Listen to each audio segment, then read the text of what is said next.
Let's go. Let's rock. Jimmy Juice Podcast, man. Let's go. Figgy, best in the world, that's what he do, know what I'm talking about. Ryan Rocket, born and raised in the H-Town, Houston, Texas. Know what I'm saying? Let's go.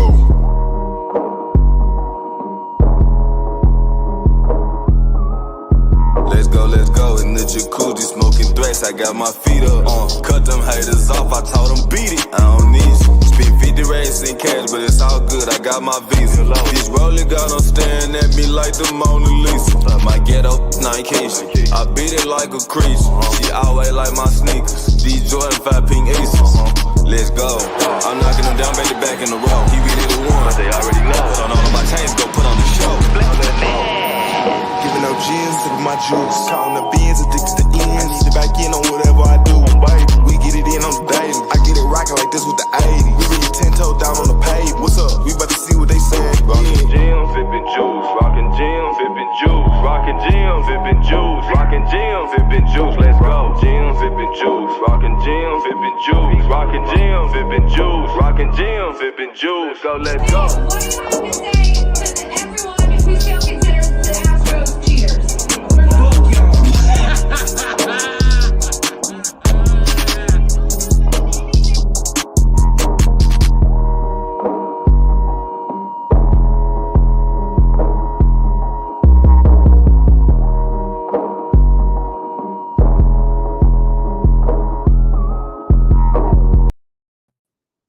Oh yeah.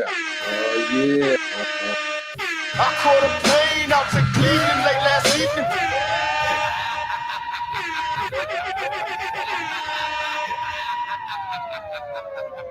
This look like money, motherfucker. Money be green. You wanted to hang at the park with the niggas. Remember back in the days, man, them days is over. Some people call me Tip. This is about another kind of Tip. Man, some of those I hadn't heard in a long time. You don't. That's too funny. You wanted to hang at the park with the niggas. Oh, and by the way, we can actually monetize this channel now because I saw YouTube change their rules and said you can have a few cuss words in the beginning, the first few minutes of the video, and still have it monetized. Okay. Which I didn't even know was a rule until I looked it up at one point, and it's like, yeah, apparently if you that's why sometimes if you watch the YouTube video, they edit out all the cuss words, but then after a while they let people cuss. Okay. That's because apparently they have a rule like you can't say fuck or anything like that in the first few minutes, but they changed that. So damn, I didn't know that. Yeah, now we can make some money. Yeah, y'all would like and subscribe like you're supposed to. Yeah, man. I wish we could get to at least 1,000, man. Yeah, man. I feel like we've been stuck in the 200s, and we coming up on episode 300 soon. Yeah, the problem is we need a niche, which is like I feel like if we just did some bullshit trying to feed the algorithm, we would be up there. But me and you don't want to do that, man. Yeah, I was about to say, I feel like your integrity is similar to mine. Yeah. Where I'd rather do what we doing now and not have the following. We could bring some girl on and have a gender war debate, or we could talk shit about NFL team, the Texans, or somebody just for clicks and views and all that. But I don't want to do all that. Yeah. Yeah, I'd rather build it like this, man. This is the price of having morals and integrity, by the way. It doesn't pay, but at least your soul is intact, I guess. Yeah, the worst is when you see people that do content and that do the typical talk about this team all the time, and you're gonna get whatever fans subscribing because they're a fan of that team, or either doing the gender war stuff by just clickbait type stuff. They talk a whole bunch of shit. It's just like, look what you're doing to get it. Yes. Or the people this is one thing I really hate. I usually don't hate on people making money, but the people who will post a video of something that's going on or something that's viral and then just post a reaction to it. Like people who just have here's a video of Shannon Sharpe's statement about getting fired from ESPN. But it's some nigga on the screen talking about, he pauses the video every 5 seconds and says, "Oh, Shannon crazy. What is he like?" I don't want to hear your commentary, dog. I just want to hear what he has to say. Yeah. That's another annoying thing. People stealing content, people just posting a face over something and that still somehow makes them money. It's crazy. So yeah, nah, I hate that too, man. It's crazy too, because when you look on my Twitter and Instagram stuff, I just post stuff just to post if I think it's cool or funny. Yeah, I saw you post that the dude who ran away from the Galleria. Yeah, I just broke his legs. Yeah, and it's funny. The only reason I did that was I talked about it on my segment, Figgy's mixtape. And people was asking me where is it at? So I'm like, shoot, let me go on Instagram. I downloaded it and just posted like, here's the guy. And it just went viral. I'm like, you blew that up, man. After you posted it, like I saw all the other pages suddenly posted too. I'm like, wait a minute. Yeah, I at least blew it up on Twitter. Yeah. Because the original guy that posted it, which is, I call him my fake cousin because we got the same last name. Shout out to Ken Gilliard. But he posted it, and I think he posted it in real time too. So, or it might have been real. Well, whenever I saw it, he had posted like 20 minutes ago, and then that was right around the time I was about to do my segment. So I comment, I'm like, man, I'm about to talk about this in my segment because I thought it was hilarious. And then afterwards, people were still talking about it. I'm like, let me post what I was talking about. And then it just blew up on Twitter. Yep. Yeah. For people who don't know what we're talking about, there was a video of a man who robbed some store in the Galleria, which is a mall in Houston. And he tried to get away by jumping. Now, there's an ice rink in the Galleria as well. And he tried to get away by jumping from the balcony onto the ice rink. And when he jumped, he immediately broke both of his legs and couldn't move. And they had to get a stretcher out for him. And it was ridiculous. I think he actually went live. I think he was trying to do some goofy social media shit too. So what he did was he went in the store and just walked out with some sunglasses he didn't pay for.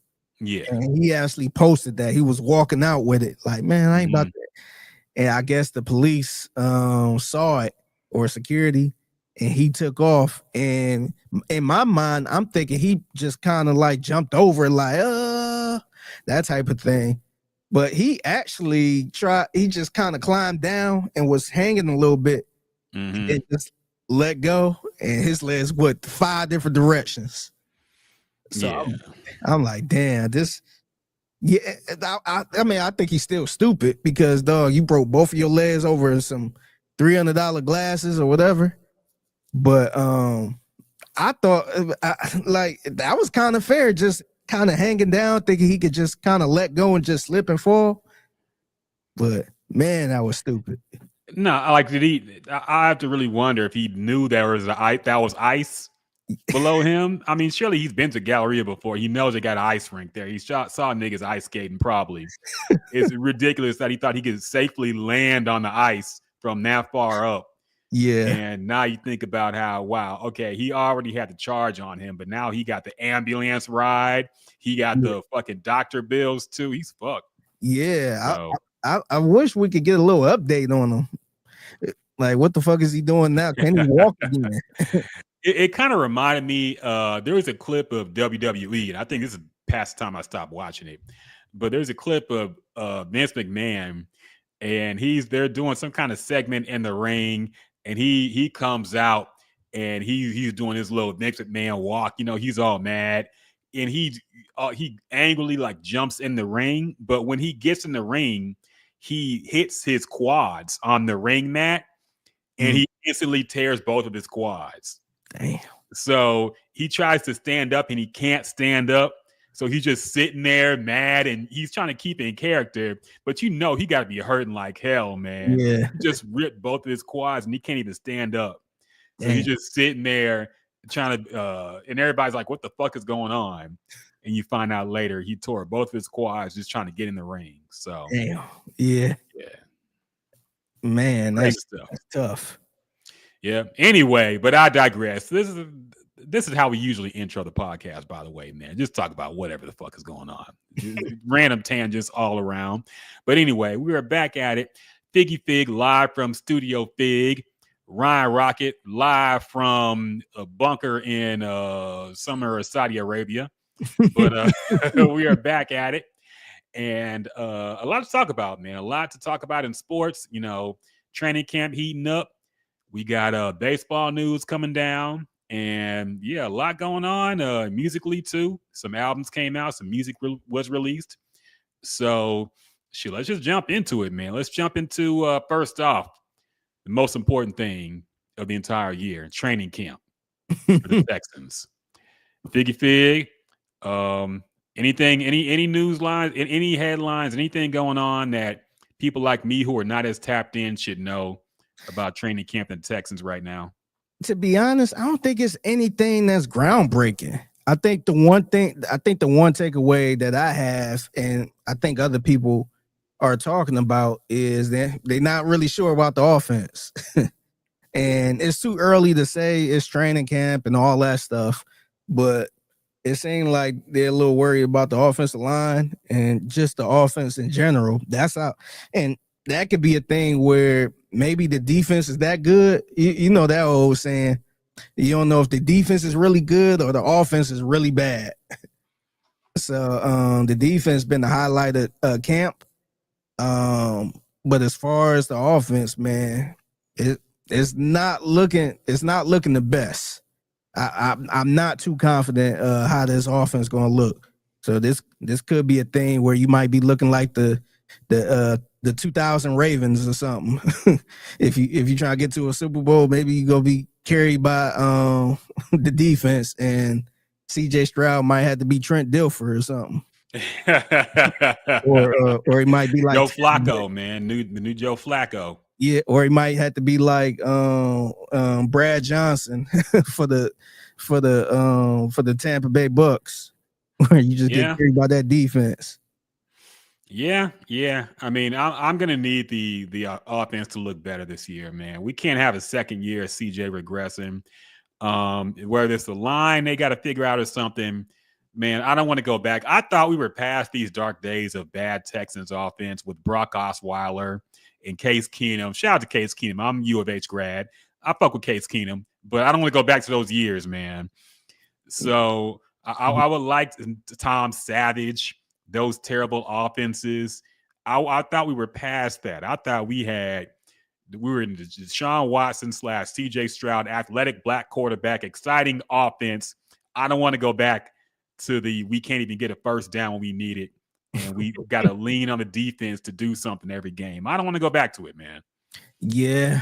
Nah, it's going to be tough, man. I will say is a good thing is we got a franchise quarterback. But the tough thing is, and I brought it up on the show one time, how if CJ kind of regress again, and it's almost time to pay him, it's gonna be a little tricky, because I think last year, it was fair to blame the offensive coordinator, the offensive line, and all that stuff. But man, if CJ not having another good year, then you gonna start thinking like, dang, is this really him? Or is it just play calling and all that stuff? Because you don't want to end up like the Jags, where you got to pay a quarterback and he kind of like middle of the pack type of quarterback, and have your franchise stuck a little bit. And I don't think CJ is that, but you get to wondering a little bit, man, if is this really him, or we just picking the wrong people to help him out.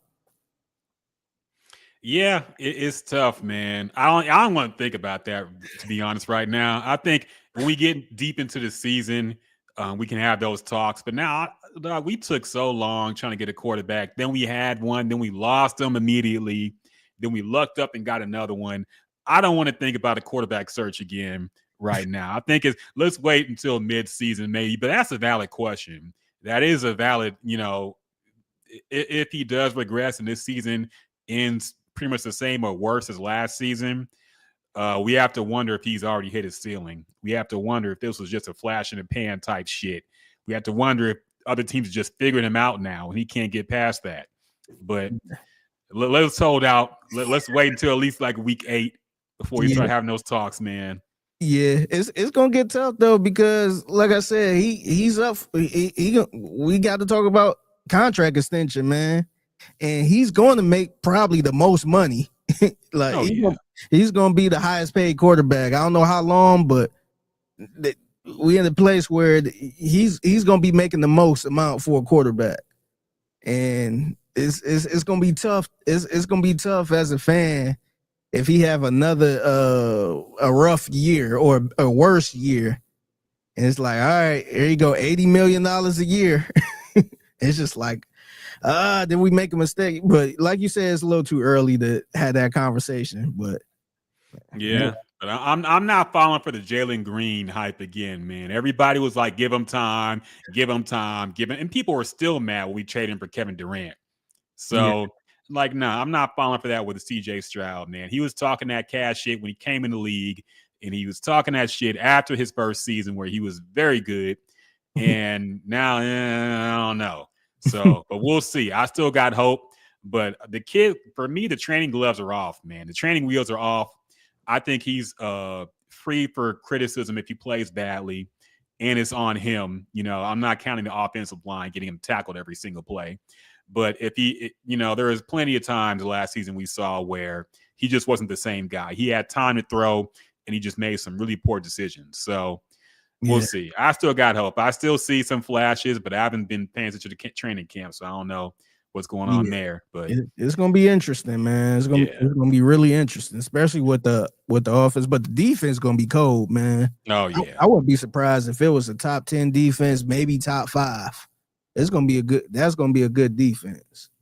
Yeah. Well, D'Amico's a defensive coach, man. So I knew that would be laced up, but the offense, we got to figure this out, man. I think there's a reason they took a chance and got a new OC, because they needed some kind of boost for this offense, and we'll see. I don't know. We'll hold out hope.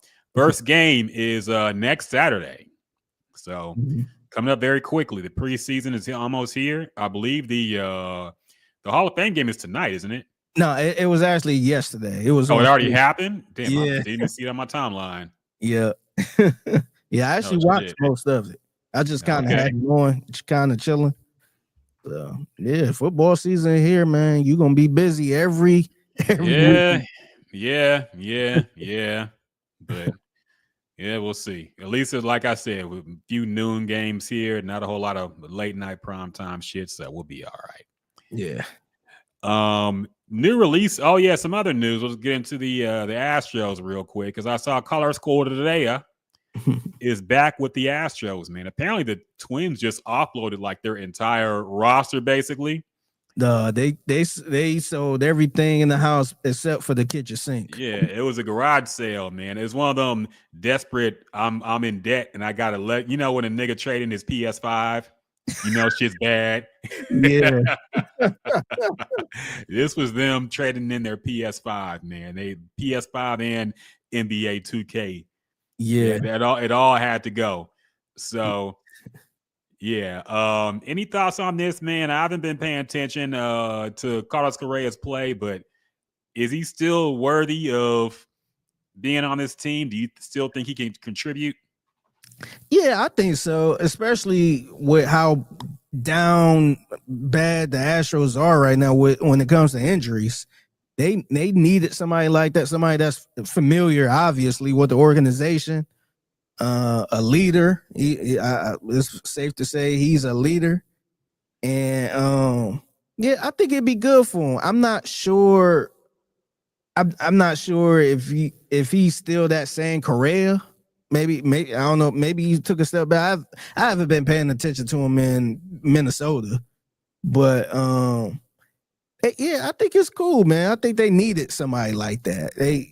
That is, as well as they've been playing, they got a lot of people on the IL, man. So I think they needed somebody like that. They found the good opportunity to get them, because clearly the Twins are just selling everybody. So I think that was the perfect time to get them. and he's actually playing now. So he's playing in Boston against Alex Bregman. So I think that's kind of funny. But yeah, man, I think it's cool to have him back. Yeah, and he's a fan favorite too, man. You know, we all love Carlos here. He was our strongest soldier when the cheating scandal happened. You know, he was the only person who would address it directly and address how some of the people were blowing it up to be way more than it was. So we always appreciate him for that, man. And we're glad he's back. Hopefully he can contribute. But yeah, it's interesting how, you know, you ever see Marvel what's it, the End Game with Thanos, and he's like, you thought you could whatever control, you thought you could change fate, but what did it do? It brought you right back to me. Oh, I'm paraphrasing, but he said some cold shit like that, and I was like, damn. Yeah. So yeah, it's kind of like that. Everybody comes back eventually. Yeah. So but it's cool. Like I'm glad he's back, man. And hopefully, I will say this too, if they get to the playoffs, that's the guy that could kind of hype the team up a little bit. Oh yeah, make a run. So I wasn't sure if they had that type of person on the squad at the beginning of the year, but that's the type of leader they need, man. You lost Alex Bregman. That was probably your last vocal leader. Jose Altuve still on the team, but he wasn't really that vocal guy. But I think Correa is the perfect person, man. Yeah, me too, man. I'm glad he's back. Like you said, we love him here, and he should have been here all along. He shouldn't have left to begin with, but you know, I guess he thought that was best for him, and now he's back. So see how things go with that. Other things, we get into music now. Some albums came out. Some music at least. Did you hear this new Ghostface Killer song off of Supreme Clientele 2? Yes, I did hear that song. What are your thoughts on it? It's called what is it called? It's called Rap Kingpin. Yeah, let me make sure this is the same one I heard. Shoot, my phone did. But it is the song with the Mighty Healthy sample. Yeah, that's the same one. It sounded like it was that sample mixed with the Check out my melody. Rakim is there too. Yeah, it's I didn't really care for it, to be honest. To me, and I could be guilty of this just by the namesake, the Supreme Clientele 2. I'm now that kind of made me prepare for the album not to sound like the original one, the Supreme Clientele. I feel like now this album is about to be way too commercial than I want. Like he's looking for a single, and that's, to me, that's the worst type of Ghostface in my opinion, man. I wish he'd keep it street, keep it kind of gangster, keep it hood a little bit, keep it Wu-Tang.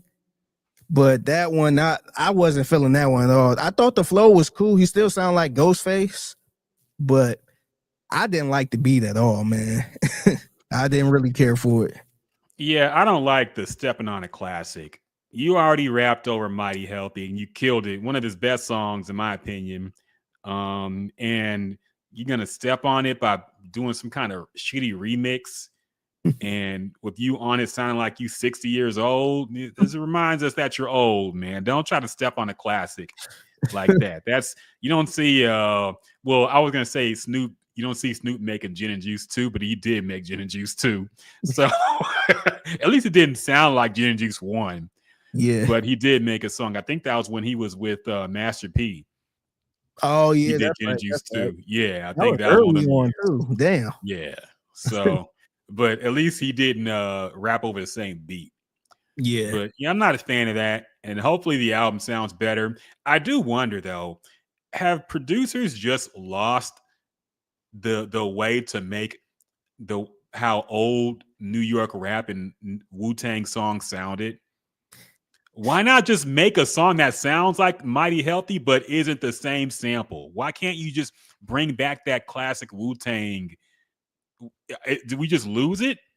I think honestly, and to me, I feel like the producers around that time, because it wasn't just RZA on the production with Supreme Clientele. It was some other guys on there too.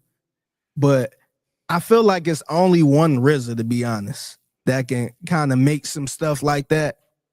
And I don't think anybody can really imitate that, or not even imitate. They don't have to imitate it, but just the way RZA dig in the crates.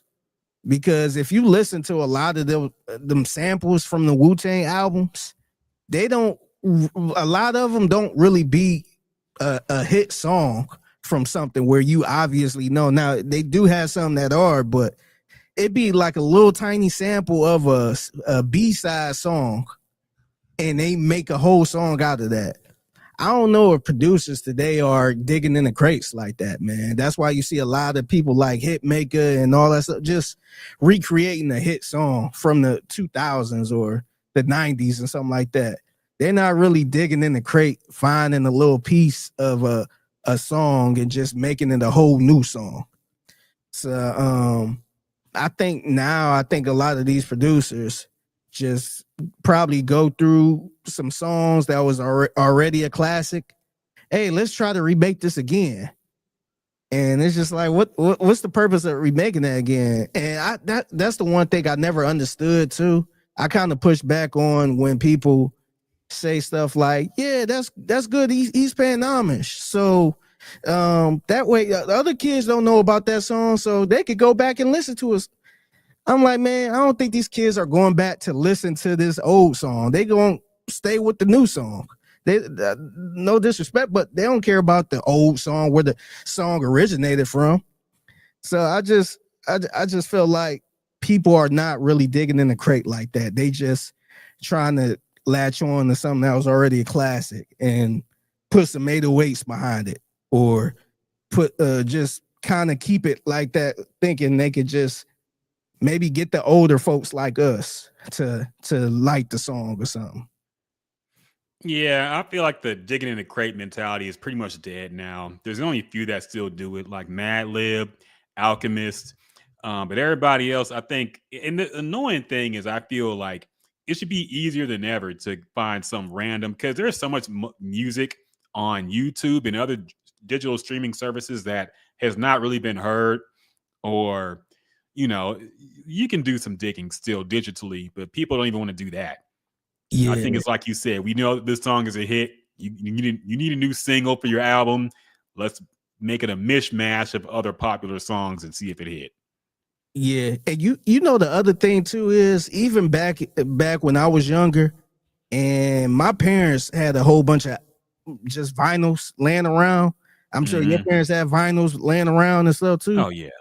And when that's all you have, and you trying to make a beat, you just playing everything you can to try to find something, and you find a little piece on this, let's say a Al Green song or Curtis Mayfield album or something like that, and you take your little piece and try to make a beat around it.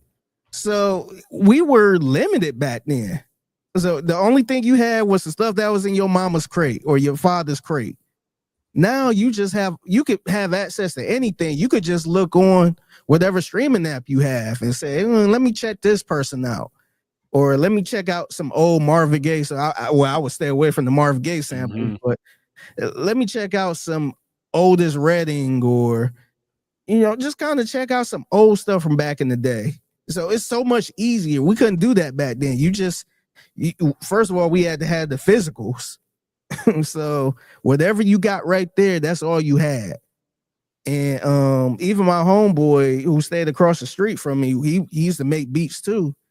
Well, he used to bring some vinyls over to my house, and I had a turntable, and we used to just be going through stuff and trying to make a beat off of it. And I'm sure I'm not the only one that did that. So I think that's how it was back then, where you had to go through everything. You couldn't just go through the hit songs and make a song off of it. You was going through some little stuff, and you like, oh, I like the way that person sung that high note. Let's have that going on throughout the beat. So you even had that element to it. And now I feel like it's a little bit easier to do a little research, and you could just Go all the way as back as far as you can and try to find something different. But it seems like people just kind of they might search an artist and look at the first 5 songs they created. The first 5, not the first 5 songs, but the top songs in their catalog, and say, "Oh, let's remake this."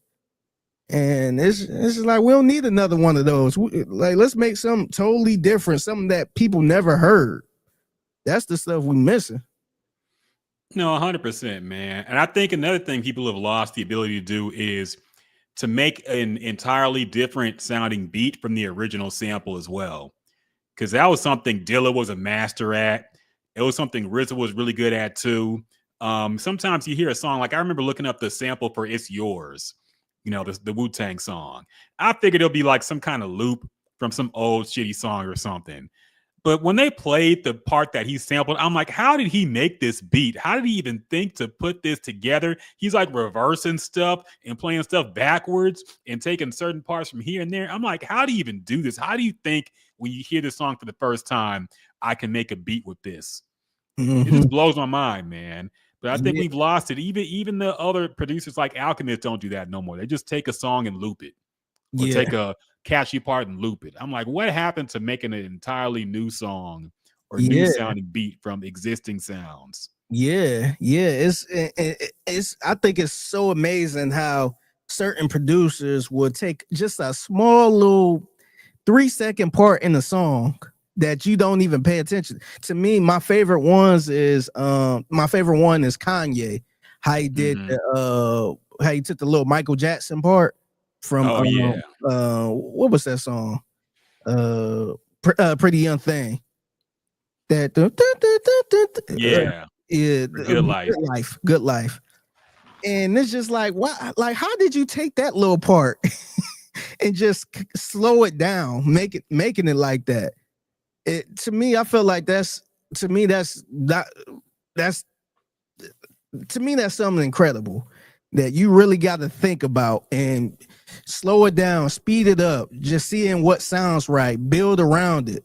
I feel like people don't really do that. He didn't just take the whole Pretty Young Thing song and just put some drums behind it. He took that little part in the song, that little bridge part, and made it something totally different. So that type of stuff I really appreciate. Yeah. But now even though we have more technology than ever, we're just lazy.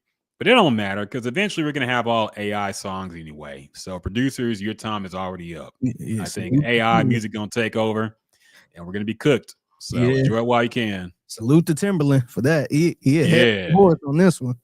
Dog, he is really Timberland. I got to say, because I've been thinking this for a while, he might. I used to be a big fan of Timberland and his music and his beats back when I was growing up. I think he might be one of the most fraudulent producers of all time. Because I wonder how his production got so bad over the years and how he started off so hot and then he was still hot when he had other producers working under him. Then suddenly he couldn't make anything good anymore. Yeah. And that really made me wonder, like, were you really producing all this stuff yourself? Did you have some people who were crafting the sound for you, maybe that we didn't know about? I know he worked with a guy named Don Johans or whatever when he was doing that Justin Timberlake stuff back in the day. But I think he's fraudulent, man. I think he might be one of the more fraudulent people because his beats don't sound good anymore. I heard some recent beat he did for a newer rapper, and it sounded terrible.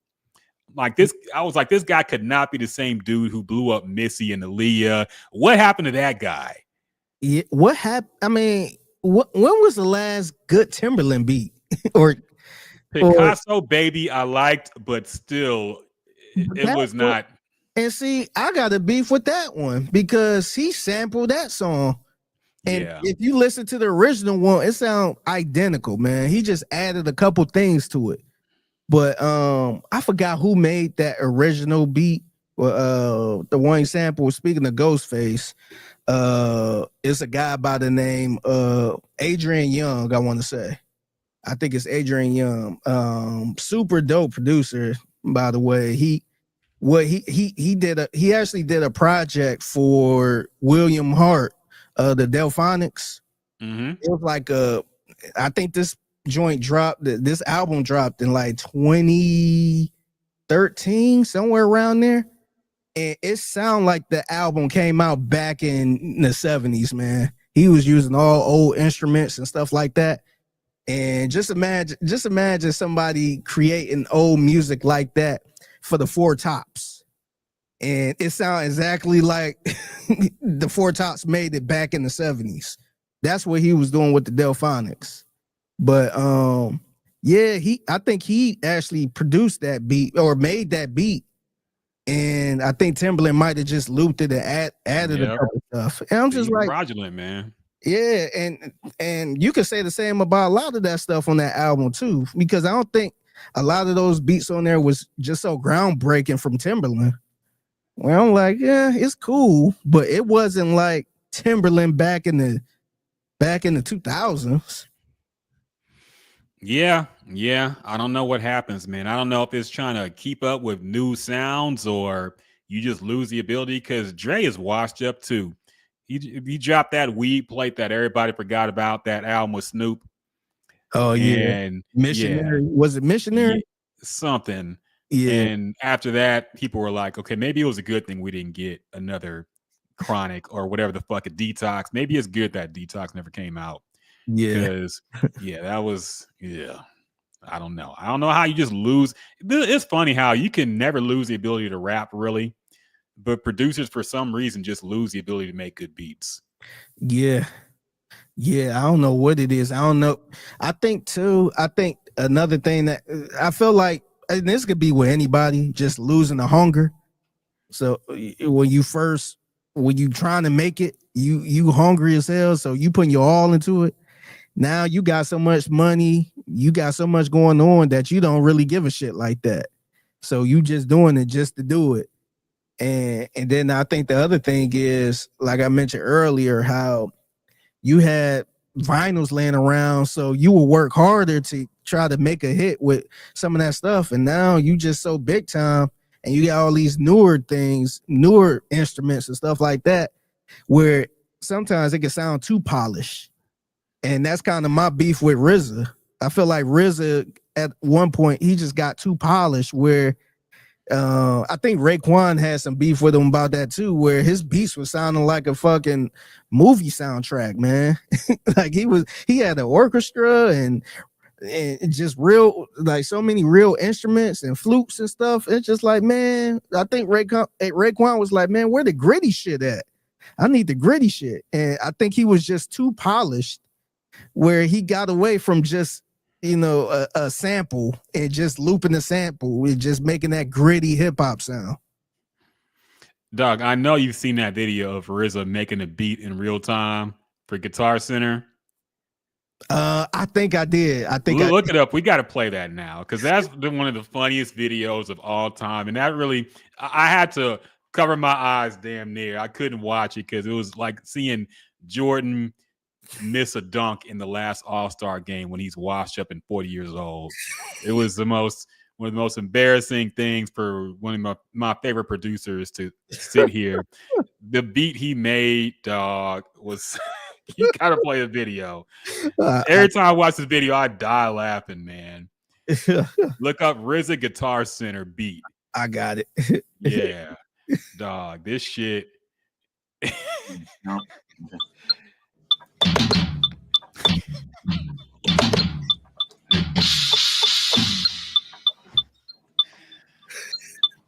Look, it gets worse. Okay, like that. So I'll take that sound. Let's go track 2. Shoot another sound real quick. Let's just go underground bass. Got it.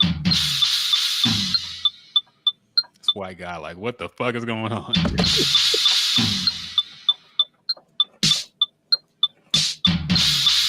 Down. The good thing about this machine, you could put the quantize to 8 and just make it go tighter. See it a little tighter? Got it. Okay. Track 3.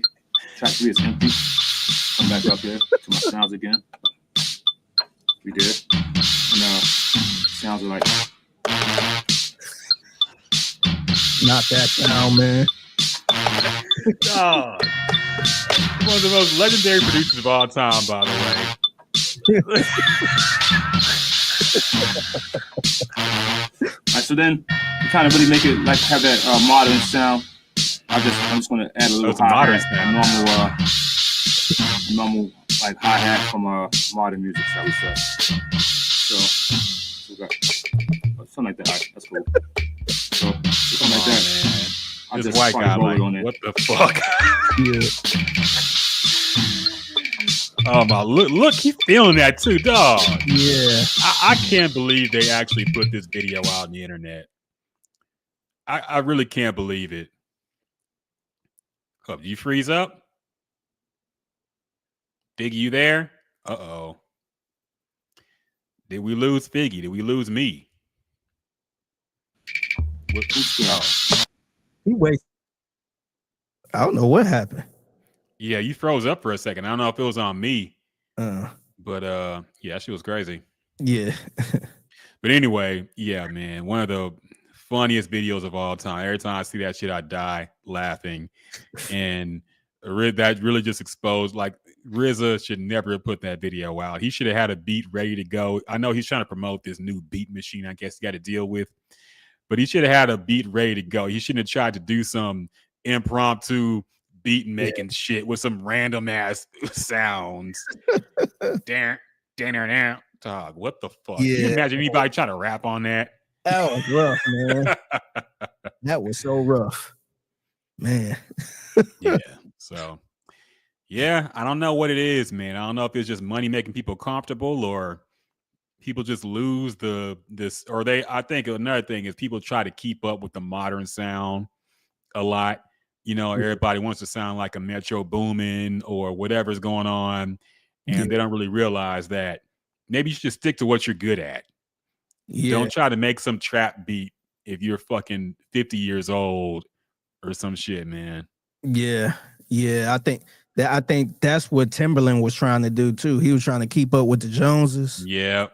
And it's like, man, don't nobody want to hear that. And the crazy thing is, I feel like somewhere in the future, maybe soon, somebody gonna listen to Timberland old songs and pretty much mimic everything he did back in the day, and people gonna want that.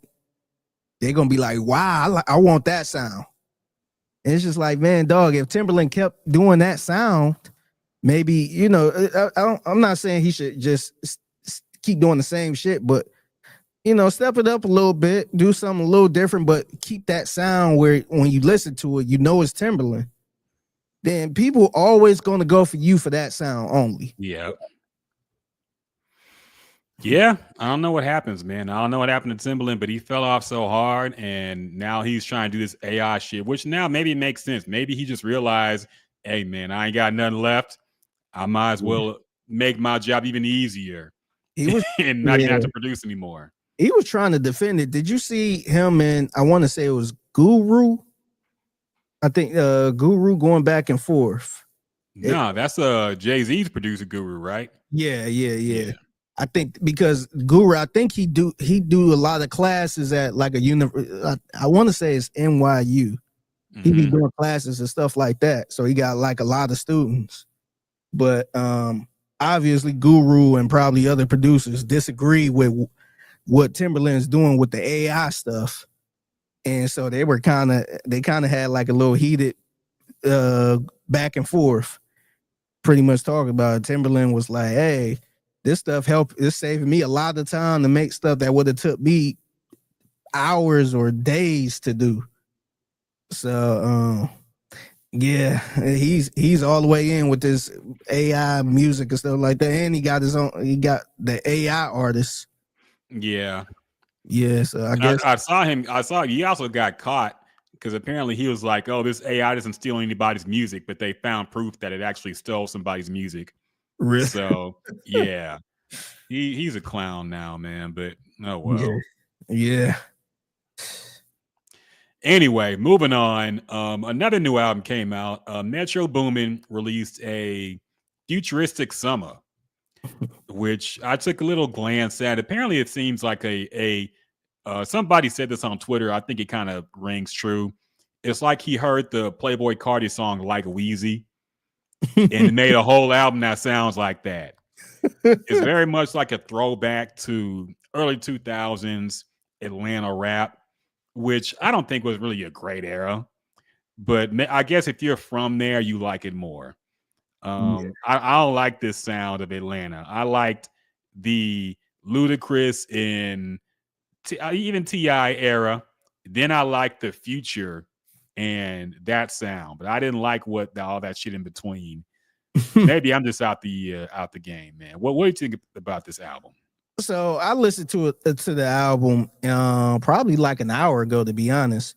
But you mentioned what somebody said about the Playboy Cardi.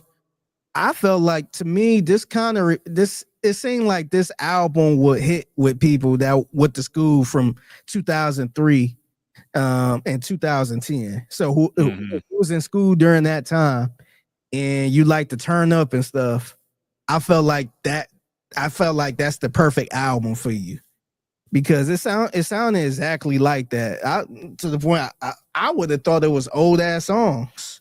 It sounded like some songs from back in the day. But to be honest with you, I thought it was cool, man. I think and maybe it's me just kind of thinking about back in the day, how like I didn't really care for those songs back then, but it kind of bring that nostalgia back a little bit. Just being in a club at 18 years old, and they playing that shit and making songs about swag and stuff like that. So it kind of reminded me of that. And I thought it was cool. It seemed like it really stuck to that 2000s era too. So yeah, man, I enjoyed it. I'll tell you who was on the album. You had J Money. Remember J Money? Probably heard songs before. Yeah, you probably heard some songs. Don't be with J Money serving everybody.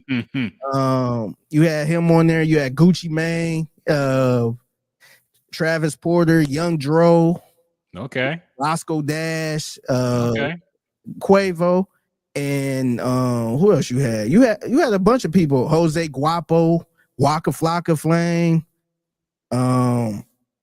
You had a lot of people on here, man. I think they had the song with your boy T.I.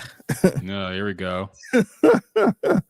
But yeah, I say that to say, even with some of these newer acts on here, I think Lil Baby is on here. It seemed like it kept up with the 2000s theme, where it didn't sound like some stuff you would hear on the radio right now. It sounded like some stuff you would have heard back in 2009, 2010. And I thought it was cool. My takeaways from this, though, is that boy Young Dro can rap, man. Young Dro can rap, and he sound good on this album, man. He got a song going on here called "Stealing All the Swag." Okay, it sound like a song from the 2000s. It got the word swag in it. I don't think people use the word swag no more. But that song was hard. I feel like it's another song called WTF Going. That song was hard. I think it's a cool stuff. Like, if you looking for some lyrical miracle type stuff, obviously this ain't for you. Or if you looking for some 2025 shit, that's not for you. But if you was around during that 09 era, 08, maybe earlier than that Waka Flocka, Wale, No Hands type feel, it's a lot of that on here. So I thought it was a cool little album, man. It was kind of, I don't know, it's kind of refreshing, and it kind of made me realize, or made me think about this. I kind of wish somebody from Houston or a producer from Houston could do something like this to kind of create the early 2000s scene. Kind of just imagine somebody, let's say some type of producer or something like that, pretty much recreate the Swisher House sound, like that sound that was going on back then, and just bring it out today and just have that as the whole theme. I think that would be I don't know if the whole world would gravitate to it, but I think it'd be a cool thing for Houston. And even with this album, this Metro Boomin album, I don't know if the whole world gonna gravitate to it, because it's very Atlanta-ish. But I guarantee you that the whole Atlanta is probably turning up to this. So I wish somebody in Houston maybe can do something like this, where they just make a just an early 2000s type of Houston album with that production and stuff like that. I feel like Houston would really appreciate that. I still feel like some people in Houston like that type of sound and will appreciate that. I feel like that's a legendary sound for the city. But yeah, I thought that was a good look. I think it's a good look for Atlanta. Yeah, and to your point, man, to be honest, there's only one rapper still doing that sound, and you might not even expect who it is. Not well, kind of him too. Okay, but Doc Riff Raff is the only person really keeping that old Swisher House flow and sound alive. Unfortunately, he dropped an album pretty recently, Cherry Chupacabra, which is an album like entirely chopped and screwed by OG Ron C. Okay. And he has some songs. I saw the video for Trisha Yearwood Headrest, which is I think about almost 8 months old now. But I bumped that shit and it took me back, man. I'm like, this is what it sounded like back in the Switcher House and Screwed Up Click days. But everybody kind of abandoned that rap for some reason in Houston. And everybody kind of raps like they're from Atlanta now, unfortunately. There's not a whole lot of people really holding down the old school freestyle Screwed Up Click flow anymore, unfortunately. Yeah. So, yeah. I think Paul Wall still does his thing too. I gotta shout out Paul Wall. He still does that sound, but it's kind of few and far between, man. Yeah, and that's kind of unfortunate. I know you got to kind of go with the times. That's kind of what it is now. But I'm not even asking for people to start rapping like that forever. But if you could put out one album, maybe we could get somebody like Donnie Houston. Yeah, salute Donnie Houston doing this thing. Maybe get somebody like Donnie Houston to, make a collab album or mixtape or something like that and just have that old sound. Telling people, hey, let's get back to the old days, the Swisher House days or the SUC days, and just make a Houston album that maybe the world won't understand, but Houston will understand it. And I think that would be fly. I hate to admit it, but the only person that could probably do it on a big scale is Travis Scott. Because Travis Scott did have Bun B host his latest Jack Boys 2 tape. And he is somebody who is really into that old school Houston flow as well. I know he's collected a lot of DJ Screw stuff. He's really the only person that could do it. As long as he just kept those new ass beats he's on out of it and kept it old school sounding, he could actually do it. That's my pushback right there, man. I don't want him making the beats. I think he do a lot of his production, but I don't want this shit to sound like Astro World, man. Yeah. We don't need to make this song for the festival. Like it's just keep it old. Hey, I would be fine if he just gathered the folks around, just hit up Bun B and say, hey, let's do this. Hit up whoever, all the old Scarface. Let's hit up all these people and just get them together and just have somebody else make the beats or something. Yeah, man. Just get some young I don't want to say young, I don't know, but some Houston cats that know the sound and can recreate that sound to do it, man. Man, that shit gonna be sounding like fucking it's gonna be sounding like sicko mode. Yeah, that's not gonna work. And that's the annoying thing too, because I think some of those rappers will want to do some newer sounding shit. It's like, nah, man, just stick to what you're used to. Stick to what you're great at. Don't try to jump on some Astro World type beats and think that, or Utopia type beats, think that's gonna do anything for your career, man. We just want to hear that classic screw Houston sound. Yeah, even somebody like Hardbody Chaotic. I remember you had that song, the H-Town for real. That type of song. Like if you get a couple of those and just kind of go back to the 2000s, man, I think that, like I said, I don't know how the whole world would gravitate to it. Maybe it might not sell 10,000 albums. I don't know, but I think that's a cool look, just embracing the Houston sound, man, because I hate that at one point everybody was kind of doing that sound, and I got to get some flack for it too, man, because my city was using that sound too. Yeah. I wasn't using the sound, but it was people in my city that was kind of rapping like Charlie Boy. Like Charlie Boy, yeah. The Fat Al Fats, or whatever his name is. But I hate that, you know, people benefited from that sound and then it just went away. And even people in Houston ain't even using that, man. Yeah, everybody want to rap fast, man. Everybody it's all about the fast flow and sound like you from Atlanta. So yeah, unfortunate, but maybe somebody one day will get together. I don't know. But anyway, I think you've sold me on this Metro Boomin album. I'm going to give it a shot. I'll listen to it this weekend. I at least want to hear the Young Dro song because I am a fan of the Young Dro. So I'll check that one out at least. Yeah, it make you think. It kind of remind me of listening to a mixtape on livemixtapes.com. and then you got who is that? DJ, I forgot his name, but he got that drop that Hood Rich. Yeah, I know you're talking about. Damn, I forget who that is, but I know you're talking about. Yeah, but he kind of got that sound. But yeah, it's really good. It's really good. Check it out, man. You sold me on it, so I'm gonna check it out this weekend. DJ Scream, that's his name. Oh yeah. Hood Rich. Yeah.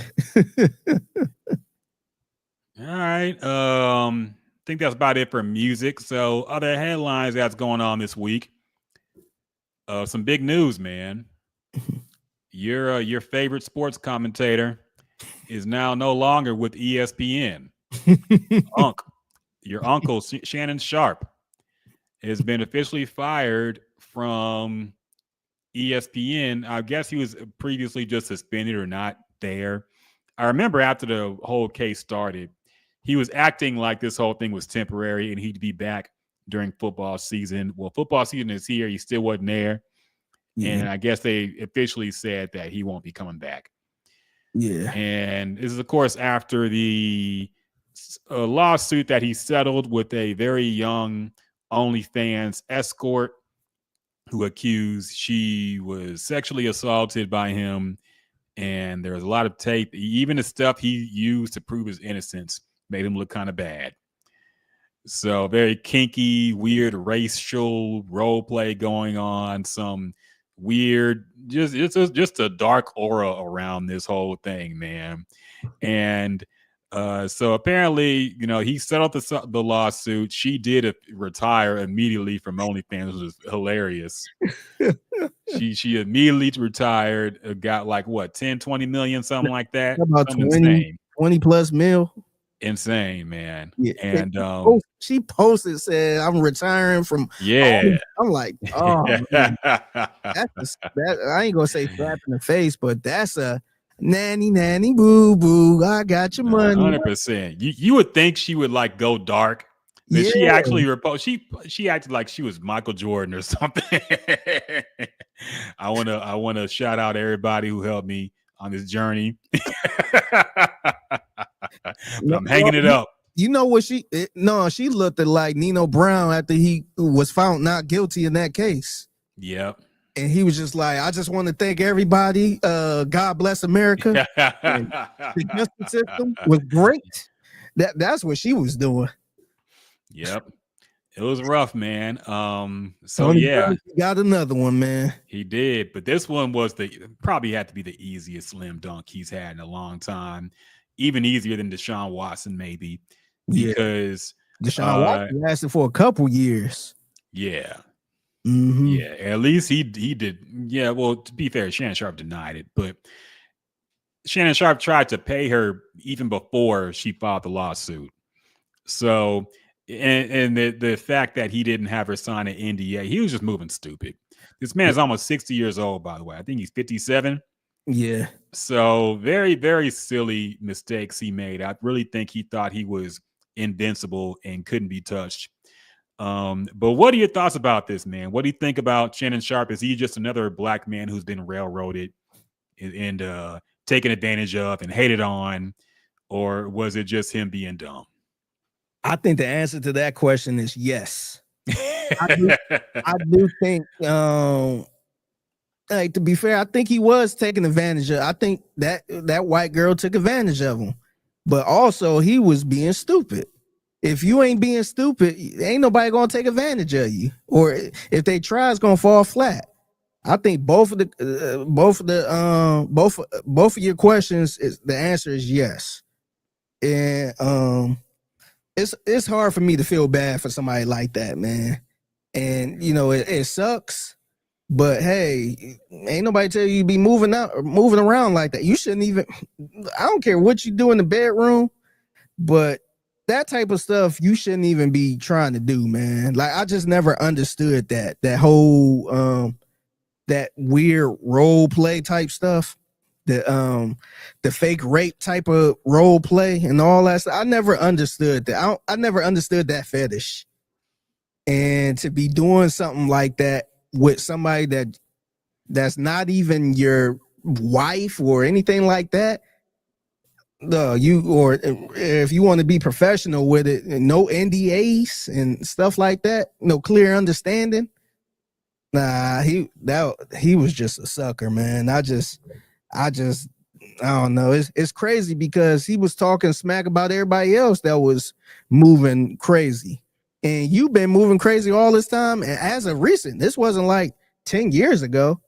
This was 2023. So I just don't. Yeah, it sucked that he had to lose his job and all that stuff, because I felt like he was a good addition to ESPN. But this ain't his first run in with that type of stuff, man. So clearly he got an issue. But the good thing is he still got his own platform. I don't know how much money he gonna lose from that, as far as sponsorships and stuff like that. But at least he still got his own platform. But yeah, I'm just how do you? I don't know if you saw a statement about this, but how do you feel about him being a little upset with ESPN for putting this news out? Because he said he found out earlier this week, and knowing, and you know that this weekend it's the Hall of Fame stuff going on, and his brother Sterling Sharpe is getting inducted, and he said he kind of wished ESPN would have waited to next week to announce it, so all this drama and stuff won't overshadow his brother finally getting into the Hall of Fame. Do you think that's kind of fair, or is it a thing where who cares what you think? Like, dog, like how you feel about that? No, it's his fault because, like I said, he was the one talking like he would be back. So it's really his fault. He should have look, everybody who had sense knew that he wasn't going to be back with ESPN once this stuff dropped. I mean, this is a Disney-owned company. They don't play when it comes to stuff like this. They fired Michael Irvin, and Michael Irvin didn't even do anything. That was a proven false allegation. They still fired him. So they really don't play when it comes to stuff like this. Everybody knew he was going to get fired, but he was acting like he was going to stand solid and he was going to be back during football season. Well, football season came around. People were asking questions. Is Shannon Sharpe back? What's going on? So it was going to come out, and I don't think anybody thought when Sterling Sharpe was inducted to the Hall of Fame, oh, what about Shannon though? I mean, they're different people. I don't think it overshadowed it. I think, yeah, it was a headline, but it's his fault it was a headline. He should have acted like he was fired when the whole thing blew up and he left ESPN for a while. He should act like that was it. The fact that he telegraphed that he would be back is the reason why they had to announce that, yeah, we let him go. So if he just that I really can't blame nobody but himself for that expectation being out there. So I don't really go for that. You know, it's unfortunate that those announcements happen around the same time, but at the same time, this is the beginning of football season. People are going to notice that Shannon Sharpe is not there for football season. What's going on? Well, now we know. So it's on him. Yeah, I agree with that too, man. At that point, it's like, man, you worry about that part and not worry about the part that you settled with a lady who accused you of rape or sexual assault type, that type of deal. So, like the black cloud was already going to cover it, and to be honest with you, it seemed like Sterling Sharpe and Shannon Sharpe two totally different people. Yeah. It's not like Sterling Sharpe out here doing a podcast too and just in lockstep with his brother.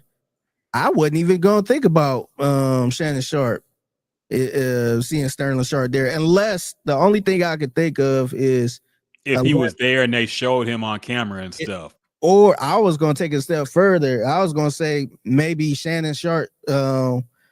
I guess he was expected to speak for his brother, at his brother's ceremony or something like that. But yeah, I'm still kind of curious. I don't know how that's gonna go, but for sure, I know he probably gonna be there. I don't think he gonna skip out on it. I know he gonna be there for his brother, but I wonder if he was planning on speaking there, and I guess they didn't want that headline going around and the situation still popping up. But I think the settlement, the lawsuit settlement, is a bigger headline than you getting fired from ESPN, because that's gonna go right back to, hey, why was he fired from ESPN? Because of the situation with the 20-year-old. So to me, I feel like he shouldn't be looking at ESPN like, man, y'all should have waited to next week. Like, people was gonna be talking regardless, man. Yeah, really, if he wants to get past this, he needs to accept accountability on what he did. I mean, yes, you could say that her allegations are false, but the fact is he put himself in a really bad situation for no reason. And anybody could have, people told him, people went on his show and tried to warn him that this would happen. And he just laughed it off like it was a joke. And they were being serious, like, nah, don't be messing with these young girls. They're going to take advantage. Like, I like them young. Yeah, I like them young. Okay, then this is what happened. So congratulations. You just lost your pretty much entire career over this shit.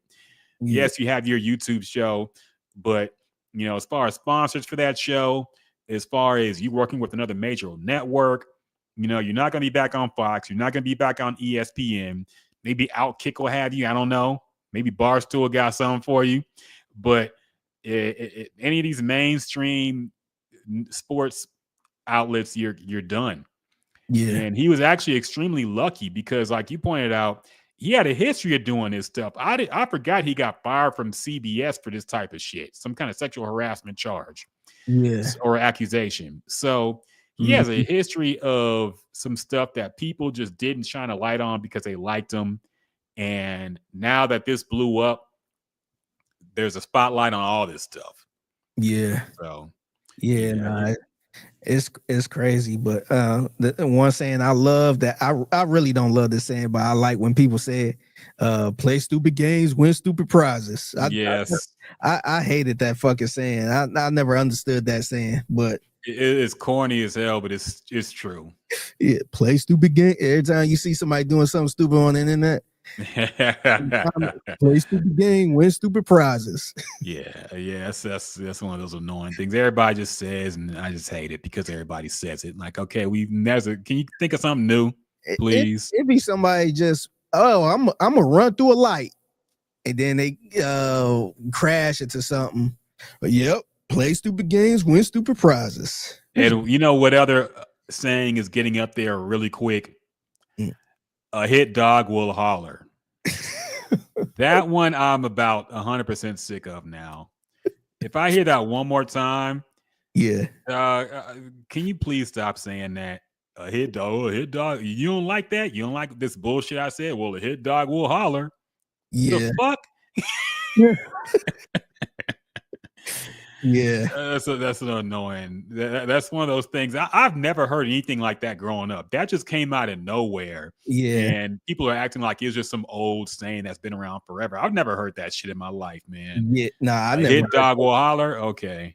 Yeah, I hear stuff. What I used to hear back in the day was a hard head make a soft ass. or what the squeaky wheel gets the oil and all like little bullshit like that.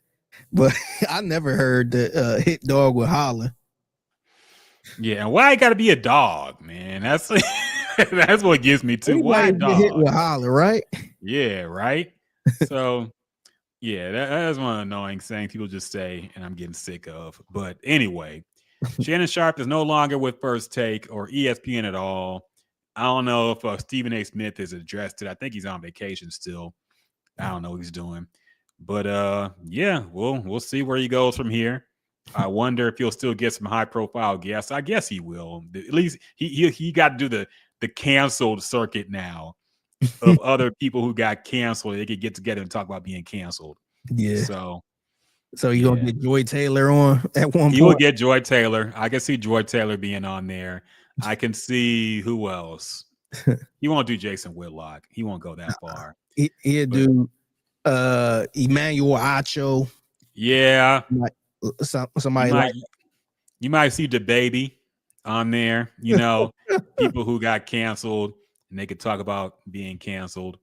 But yeah, so we'll see where he goes from there, but he's done on ESPN. Also, Gilbert Arenas was arrested this weekend. Apparently, he has been charged with hosting an illegal poker gambling operation out of one of his homes with some kind of high-profile Israeli criminal or some shit. Apparently, he was arrested in connection with a federal indictment that alleges the former NBA star hosted illegal high-stakes poker games at his mansion in Encino, California. He's charged with one count of conspiracy to operate an illegal gambling business, one count of operating an illegal gambling business, and one count of making up false statements to federal investigators. He was released on $50,000 bond after pleading not guilty. Of course, he immediately got out and started streaming on fucking YouTube and whatnot, talking shit, saying he didn't know anything. He just rented out the house. He didn't know what's going on there, which is anybody going to believe that? This sounds like some shit Gilbert Arenas would do. I'm sorry. He had his names on all of the tables and stuff. Yes. Arenas Casino or whatever it was. He had his name. His brand was all in the inside of it.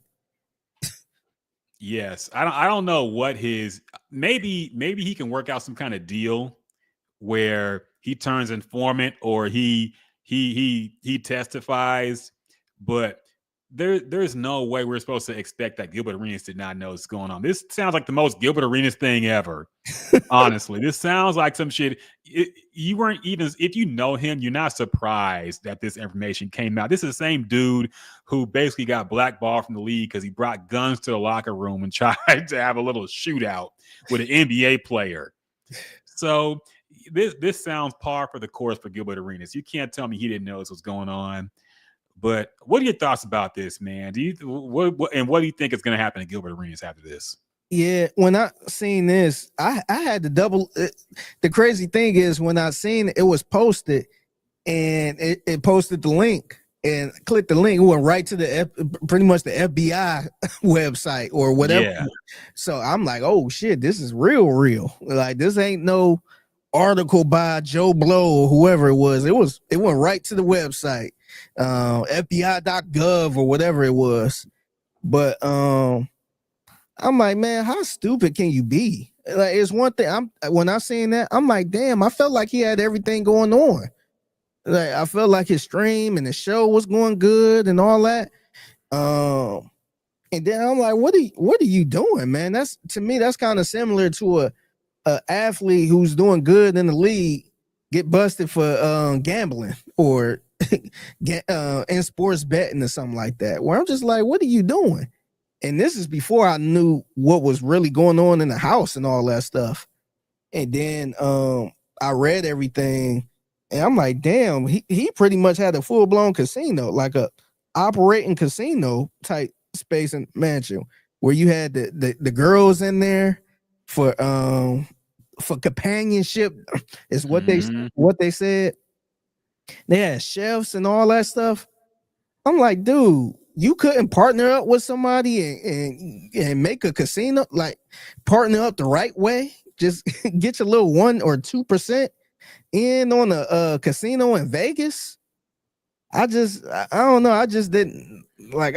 To me, that seems so silly. And I think the worst part is him getting right out of jail, talking about, they ain't had nothing to do with me. I rented the house.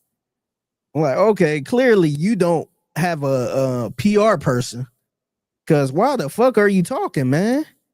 So he did all that and then hopped on stream talking about everything. And I don't know if you watched the stream a little bit or seen some of the clips, but he was addressing Kwame Brown, who was kind of laughing at Shannon and Gilbert, because he had some words with him at one point. That must have felt, sidebar, it must have felt really good to have both your enemies go down the same day, on the same, pretty much the same hour. It felt like it felt that shit happened. This nigga Kwame said, it felt like my birthday.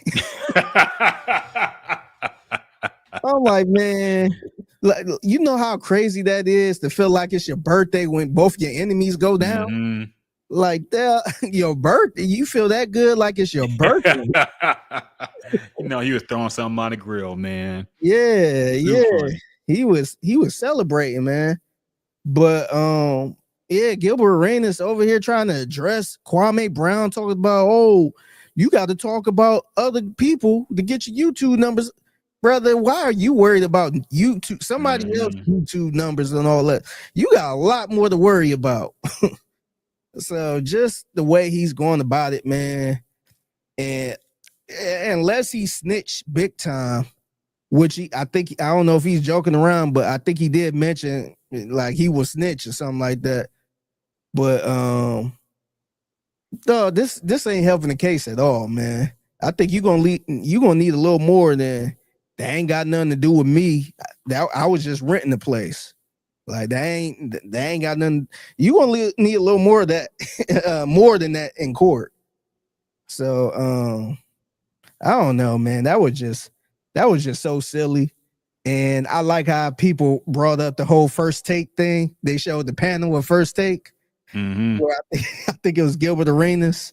You had I don't think you Marcus Morris, who got in some shit too. Basically, a fraud charge. Yeah, some fraud. Yeah, I think he's right. Fraud checks. He took like $265K from a Vegas casino. Yeah. But you had the Marcus brothers on there. You had Gilbert Arenas. And I'm like, man, ESPN hiring all the criminals, man. Really though, man, like a straight up a lineup. They had a that criminal lineup where a witness got to pick somebody. Yeah, that was a panel. Yeah, but yeah, man, that was silly, man. If I'm gonna be a part of something like that, I ain't about to put my damn name on the fucking blackjack table and shit, and all in the house. I need to, maybe y'all can partake in it, but this cannot trace back to me. If it somehow traced back to me, maybe it's something like, Gilbert Arenas was here at some point, and I could easily, you can't tie anything back to me. But he seemed like he was in lockstep with those cats, and I don't know. I just don't get. I don't know people money situations, but that ain't worth it, man. Yeah, it's insane, man. You consider this as a grown ass man too, who got a son who's about to be in the league, who has his own issues he's dealing with, and you put the spotlight on you and you do some dumb shit. Gilbert Arenas is very confusing to me because, like I brought up when I talked about the Netflix documentary about that whole guns in the locker room and Javaris Crittenden thing, he seems like he's smart. He seems like he's actually self-aware and he knows like what he is and how he's messed up, but he doesn't regret doing anything. And he seems willfully ignorant. Like he's ignorant on purpose. It's hard to blame some people who are just ignorant because they don't know better. Like Michael Vick, when he went down for dogfighting, he really didn't think there was anything wrong with it. Yeah. Because of the environment he grew up in.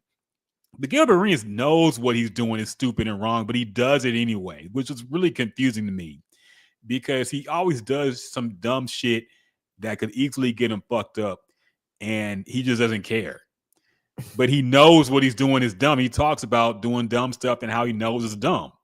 So he's just confusing, man, because you see somebody who could be a lot more in terms of, helping the youth and helping his son. And to be fair, he does do a lot of that. But when you mix it with this, it almost like it cancels it out. Any good he does gets canceled by doing some dumb shit like this. Like you run a casino in your own home and you think you're going to get away with it? Yeah. And you going to lie to the FBI about it? Yeah. This is like Nino Brown selling or passing out turkeys at this point. Yeah. Like all that shit don't even matter. But just watching him doing his live stream and just laughing about it, joking about it, you can hear some fear in his laughs, man. Mm-hmm. It kind of remind me of, remember Big Baby Glenn Davis? Yeah. He was about to go to jail and he was just on, I think he was on live. He was on a plane eating chicken. Yeah. And he was just, you could tell, you could see the look in his eye where he'd be like, man, I'm about to do some time.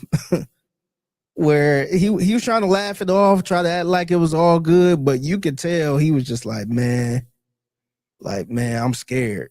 That type of deal. And that, to me, that's what it seemed like to me. So I wouldn't be surprised if he actually did some hard time. Because like I said, this ain't no speeding ticket or nothing. Or I want to be insensitive, or a DV type of case. But dog, this is the feds, man. So stupid, man. Yeah, really insane, man. But yeah, I'm not surprised he did it. This is the most Gilbert Arenas thing you can imagine. So him trying to act like he didn't know. Come on, man. Just imagine the guys he was partnered up with. He was just like, hey, we could put your name all on this. Yep. No, I'm sure he told them to put it on it, man. I'm sure he told them, hey, make sure they know it's my casino. Yeah. They were probably walking around in a black suit with a cigar like, yeah, this is my shit, y'all. Yeah. So, yeah, I'm not surprised. We'll see what happens. I think the only way he avoids doing time is if he works out some kind of deal with the feds. And apparently these are like some high profile mob guys he worked with. So maybe if he just turns rat and testifies against all of them, he can maybe skate and just have to pay some crazy fine. But I don't know. We'll see. Yeah. Crazier stuff has happened. After I saw T.I. get away with what he got away with, I can never say, oh, he's definitely going down for sure. Yeah. Because they caught T.I. with an army's worth of fucking illegal weapons and silencers and machine guns and shit. And somehow he just had to do community service. He didn't do a day in jail. And I'm like, okay, from now on, I'm not going to say, oh, he's definitely fucked, because there is possible he finds a way to get out of this. Some people call me Tip. This is about another kind of Tip. That's all he had to do.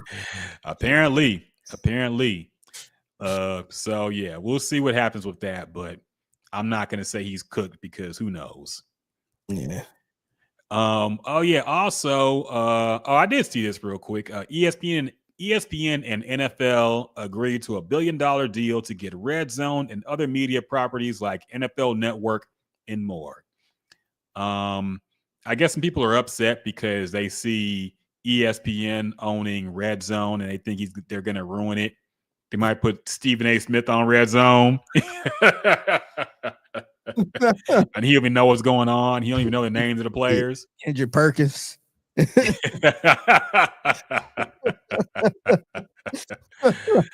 Oh man. So do you have any thoughts about this? Do you think that ESPN is going to ruin the coverage of the NFL and the NFL Network, I guess, which is also included in here?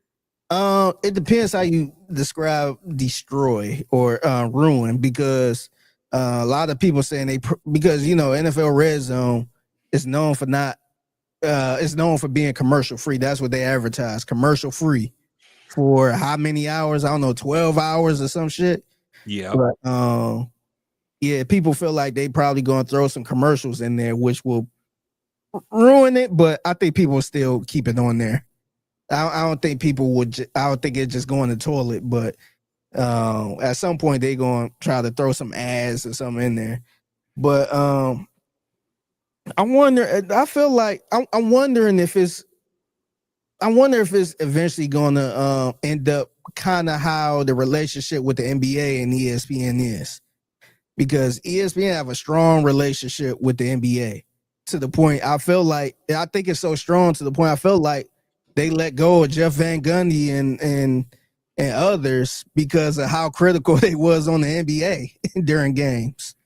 So I wonder if the NFL, if it will get to that point where ESPN going to try to, I don't know if the NFL going to try to control what people on ESPN are saying and vice versa and all that stuff. I wonder if that's going to be the thing that kind of destroy it a little bit, because they already kind of have done that. If you remember Bill Simmons, who was formerly with ESPN, who was very critical of Roger Goodell, and they let him go. And it was speculated at the time that NFL put pressure on ESPN to get rid of him. Also, you notice around that time, suddenly all the Monday Night Football games were super shitty teams. It was like, what happened? Yeah. So it was been speculated at the time that that was like a punishment for having Bill Simmons up there talking shit about the league. But yeah, well, I don't know, man. Well, I do think ESPN treats NFL coverage much more respectfully than they treat NBA. Oh, 100%. Yeah, I agree. They don't fuck around with NFL coverage, man. They only have people. They don't have anybody trying to drum up drama for no reason, really. Yeah. And they're very respectful. They talk a whole lot about the game itself and the X's and O's. Whereas basketball is just a free for all. You can just say whatever. It could be LeBron debates versus Jordan all day, and they don't care for whatever reason. Yeah. And they're way more respectful about the NFL coverage because they know that's way more valuable to them. So, yeah, I don't see them put. In all seriousness, they're not going to put Stephen A. Smith on RedZone suddenly. Yeah. It's not going to happen. Yeah, I do wonder how the NFL Network coverage going to be. I do wonder what they're going to do with that, because it seems like they just grabbing everything, man. Like I said, inside the NBA, I wonder how that's going to be, and I wonder how much ESPN print is going to be on all of this stuff, or are they just going to let them rock and just say, you know what, we just need the viewership. So if we acquire this, y'all do your thing, and we just get the money. Or do they got to put their ESPN print on it? So I am kind of curious about that. I think the fact that they let Pat McAfee do his thing, and they don't, because remember that was everybody expected that Pat McAfee would have a super watered down show once he went to ESPN, and he really didn't. Yeah. They even let him still have Aaron Rodgers up there, even though he's talking all this crazy shit that they probably hated. Yeah. But they let him go up there every week, and they didn't stop that. So I think if you use that as a barometer, I think they will let shows like Inside the NBA rock, and they won't try to interfere, really. I was nervous when I saw Stephen A. Smith sneaking up on there during their live show, and like, okay, here we go with the bullshit. But I think for the most part, they know why people like these shows, and they're gonna let it rock. Yeah, I hope they do. And if they do have that mindset, then I think it'd be just fine. But yeah, it's just gonna be a little tricky too, man, because ESPN they got a lot of shit going on, man. They got that betting app, so they kind of jumped into that game, and I don't know, it's getting a little tricky. So I'm kind of curious to see how all of this is gonna go. Yeah, we'll see. But it'll be interesting to see if like you said, if suddenly RedZone got commercial breaks and shit. And I think at the very least they'll have like the picture-in-picture ads where you'll still hear the volume and see the picture, but they'll minimize it while they run DraftKings shit or something. I can see that 100% happening.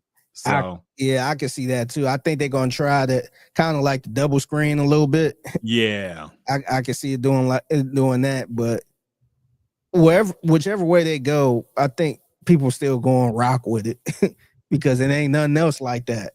Ain't like they can go somewhere else and get some type of red zone or something like that. So, yeah, I'm just kind of curious what they gonna do. Yeah. Roger on Twitter says Bill Simmons is terrible.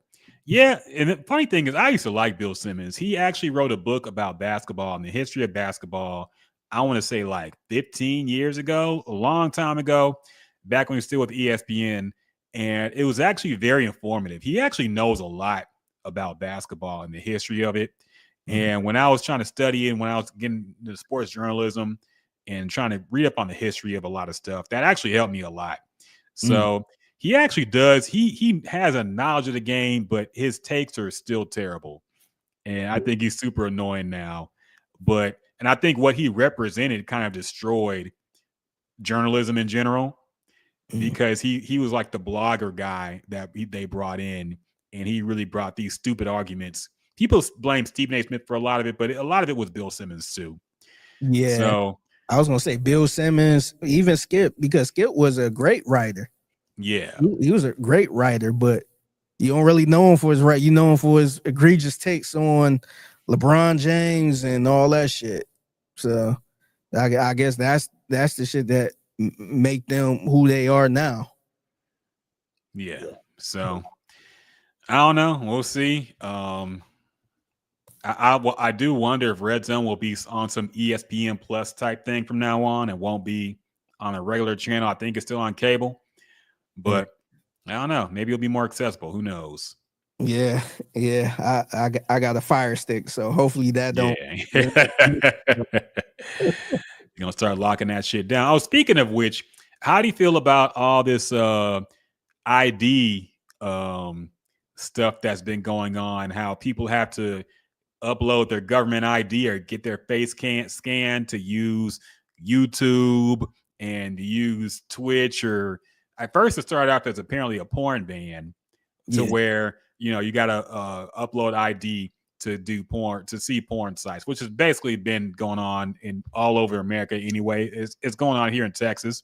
Yeah. But apparently it turned into some other shit where you got to upload ID to use a regular ass site. So what do you think about this, man? You have any thoughts about it? I actually don't like this at all, man. I don't really get it. And I know, I ain't trying to be that person and say, oh, I don't want nobody taking my information and stuff like that. I'm sure my information is out there. There's many apps and probably apps from Russia that I got. So I'm sure my information floating around there somewhere. But I just don't it's hard for me to give my ID to something I don't trust. Because even with that girl app that we talked about last week, that T app, and how all their information got leaked just in the snap of a finger, and they had that same process where you had to upload the ID and all that stuff. So if this is the case for all that, man, I feel like you got a lot of good hackers out there, man, and they would just do it just because. And I just don't trust a regular ass website to be doing all of that, man. So, like even the porn websites, man, I don't need porn that bad to upload the ID. And I've seen some people talking about like that. That's not that big of a deal. Like you're not paying for it. I think I saw what's her name? Lisa Ann. I think she was going on a rant about that. How like the content on there is free, and it's just the ID, that type of deal. And I'm just like I don't like who trusts the site that much to give them your government ID just to log in to a free a free site or a free app. And I think a lot of people do that type of stuff anyway, but I just don't like the fact that everything eventually is going to be that way. Where why do you need your ID for something like that? I don't know. I just never understood that, man.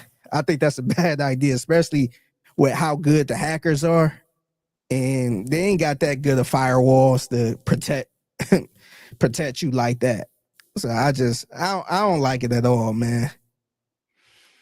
Yeah. This is something I think, and I got to put my tinfoil hat on for a second and get on my conspiracy Negro type shit. But this is something I figured was coming for a long time. I always thought that eventually the government was gonna remove anonymity from the internet, and the fact that people can just be anonymous and say and do anything is coming to an end. I knew something was up when, remember, they used to have comment sections on major websites like ESPN, and everybody could just say whatever and create a username and just say whatever. Then eventually they made it so you had to log into Facebook to do it. Then apparently they just eventually just got rid of comment section altogether in general. Yeah. So there's things, especially with the upcoming with AI use and the fact that anybody can just lie about shit literally and it go viral and people will believe it. You know, they're not going to let people have this kind of power. You know, the government is not going to let people have this kind of power. Regular people have this kind of power and not them. So yeah, this is what's coming, man. And I will fight as long as I can. I'm not going to upload my ID to any site, period, man. All right. I'm sure I already got some credit card information out there because of some hacks. You always get an email, you know, once every few months. So somebody's like, oh, there's a class action lawsuit over this identity theft thing. Or, hey, change your password because so-and-so was compromised. Okay, what do you think is going to happen with my ID if I upload it, man? Yeah. So I'm not going for it. I'm going to fight as long as I can. But this is what eventually is coming. And it's scary. Yeah, what they need to do, I feel like if this is the case, they need to make it where I guess the ID isn't as important that it is now. Where, like, I don't know how you can do it. But I feel like they need to dilute it a little bit where it's some type of ID where, you know, like it's legit and all that stuff, but it shouldn't have, I don't know, it shouldn't be a thing where if you leak it, you can pretty much scam somebody's life or whatever. I know it's no social security number on there. I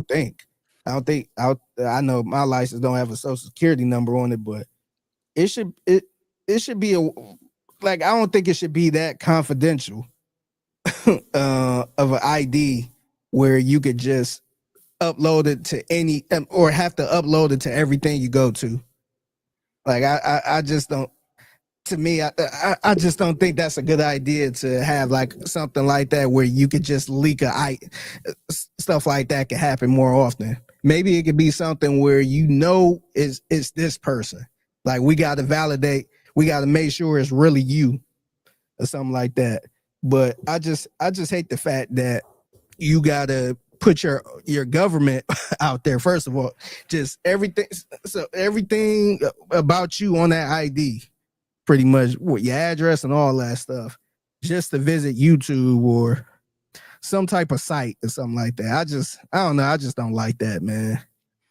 Yeah, but here's the truth is, they've been grooming us for this for a while too, because if you notice with phones and stuff like that, with the phones, with the apps, that they have to now say that, yes, we use your information. There's like a whole long ass privacy policy you got to sign and agree to before you use it. Yeah. Also, it was exposed that a lot of these major car companies, the smart stuff in the car is actually using your information, and police can just access it if they feel like it without even a warrant. And the excuse is always, it's funny because people don't give a shit anymore. The excuse is always, well, I'm not doing anything illegal. So I don't care if they got my information. Okay, but when is it going to be enough? Yeah. Is there going to be any kind of breaking point for you? Are you going to have an issue if you got to upload your ID to use a basic ass website like Wikipedia? Is your excuse still going to be, well, I'm not doing anything illegal, so I don't care to know who I am? When's it going to be enough, man? At what point do we just say, no, we're not going to give away all of our privacy and all of our rights to use the internet, which we have to use to fucking operate in this day and age? Is getting insane, man. Yeah. I'm getting sick of it. You better off just saying, hey, let's put a camera inside your house. And that's what eventually is going to come down to, man. Yeah. And they still going to say the same shit. Well, I'm not doing anything, so I don't care what they know. Come on, man. The Ring camera already fucking spying on you too. You think that shit just for your own security? Come on, man. They're grooming us to get used to surveillance. Yeah. How do you feel about because I've seen people saying as far as like Twitter and stuff, I think Joy Taylor said something like this, how she felt like people on social media should have their information out there already because of the trolls and stuff who be talking shit behind a blank profile and all that stuff. Do you feel like that's a valid reason to have somebody information out there like that? Or because I kind of disagree with that. As much as I hate trolls and people that be talking shit like that, I hate how people who be doing that type of stuff get outed for some reason, even though they could be talking about some bullshit. I just hate how these people on the internet just find out where these people work and pretty much destroy their life over some comment of them trolling or calling somebody let's say a monkey or something. I just kind of hate that part of it. Like I hate when people just, oh, this person works here, call their job and tell them what they did and that type of stuff, just pretty much ruin their life. I don't like that type of play at all. And I'm not just defending the racists or whoever out there. I'm just saying in general. I just don't like how people could just whatever you say, even if it's a sports take, and they could just, oh, this person works here, he should not be working. It just how people can just have that access to your personal life and pretty much ruin your life. No, I've always hated that, and I think it's kind of controversial because people will defend it and say, I feel the same way about if somebody says something that could be construed as racist. In general, I think it's bitch made to be a fucking tattletale, man. I've never been that type of person to want to go tell somebody, oh, let me wait till your boss hears what you said about black people. Now, who gives a fuck? Now, I can understand if it was like a teacher who teaches black kids, you don't want a racist teacher, or if it's a doctor and they say something like, I don't really be giving a fuck about patients. If something like that happened, yeah, I get it. But if it's something like an accountant and said, there's a lot of loud black people in the movie theater today, and you're going to cancel him and go tell Chase or whatever the fuck he works for and say, hey, look what John Smith said about black people in the movie theater. Do you know get him fired for that? Do you know you got a racist working for you? Ruin that man's whole life. I always thought that was bitch made. If you hate him so much, go find where he lives and slap him in real life. Don't go tattletale to somebody's boss and say, oh, see what he said. So I've always hated that. And I know, like I said, that's controversial. People will defend it. But that's how I've always felt. I've never respected fucking tattletales. And the same thing goes. I've lost my train of thought. What were we talking about again? We was talking about the ID, uploading the ID. But how we get here? Because Joy Taylor said that she wants to. Yeah, that's right. Yeah. So basically, what she wants is people scared to tell her the truth, because if we're honest about what she's done and what she's been accused of, we'd be called a troll by her or some loser. But it always comes to some loser who can't have sex or can't get none. Nah, man, we just calling it how it is. You was a hoe and you was proud to be a hoe, and you even said that if you got fired or anything happened, you'd accuse this man of rape. So don't fucking go and act like it's us trolling you or it's us making this shit. She dug her own. This is an accusation that came against her. We're supposed to believe women. Remember, this is a woman who said this about you. Yeah. So it's just somebody who doesn't want to be bullied online. And I get it. But if you, I came up in the early days of the internet, and I was always, of course, I never used my real name. And I've said a lot of dumb shit on the internet. I'm not going to lie. I said a lot of dumb shit when I was a kid on the internet. But the great thing about the internet is that you can do that. And if you take it away, then what the fuck is the point of it? You know, if the internet annoys you, you can always turn it off. You can always delete Twitter. You can delete Instagram and go outside and deal with the real world. Yeah. I use social media to laugh. I want to get jokes off and see funny jokes. I want to see funny shit on Instagram, on Twitter, and whatever. I want to laugh. And I laugh at some fucked up shit sometimes, but it's still funny to me. So I'm gonna and Gene over here trying to expose me. He said I seen it. He's one of my homies, and he done seen some of the shit I done posted, but they don't talk about dig that it no up. more. Dig it up, man.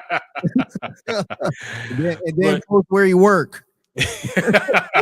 Call Sports Radio 610. Do you know you have a misogynist working for you, producing Texans games?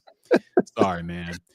But yeah, I just the internet got to be the internet, man. We got to get some jokes off, and you should not be scared of being fired for saying how you honestly feel, because really the internet is the only place where you can get. Now, some people do be bullshitting, but that's really the only place you can just 100% be honest and not have to worry about some real life shit happening because you said what you really think.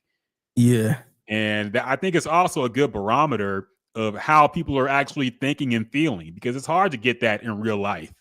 Yeah. Especially with strangers. Yeah, you don't get that in real life. That's why sometimes you be seeing all the ridiculous stuff online and you like, man, I got to touch some grass or something, man. And you get out in the real world, it's like, okay, I'm around people. We ain't even having this type of conversation. But if you go online, then people really people using it as a journal, man. Mm-hmm. It's really saying what they feel. But yeah, like as much as I hate the trolls and stuff too, especially the ones you can't even say nothing back to you. I mean, you can't talk about them because you don't know what the fuck they look like. Like I'm not at the point where I gotta look them up and try to get them fired from their job, man. I don't care what you say, unless you really being on some dangerous type of stuff. Then it's like, man, we got to get this thug out of here or something like that. Mm-hmm. But even that, like, I just ignore them, man.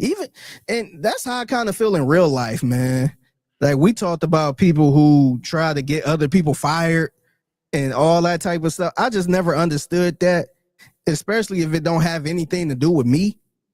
But now, however, if it's making my job hard, then I might be like, yo, I'm trying to do this, but this person holding me up or whatever the case may be. But so I done seen some people that was doing a rough job, and I'm just like, man, I ain't about to go tell the boss and write down all this stuff in my little phone, like, hey, so-and-so did this, so-and-so did that. I ain't about to do all of that. So I just, no matter what people say on the internet, man, and it be some real dickheads out there, I'm not about to sit there and try to find out where they work and try to get them fired and all this other shit, man. I got way more important stuff to do. Yeah, there's kind of like a sick joy that people get out of seeing people's life destroyed in general. Like this person said something I don't like, so I need to know that he lost his job and his wife left him. And it's like, who gives a fuck, man? Move on with your life. There's plenty of people who gonna think things and say things that you don't like.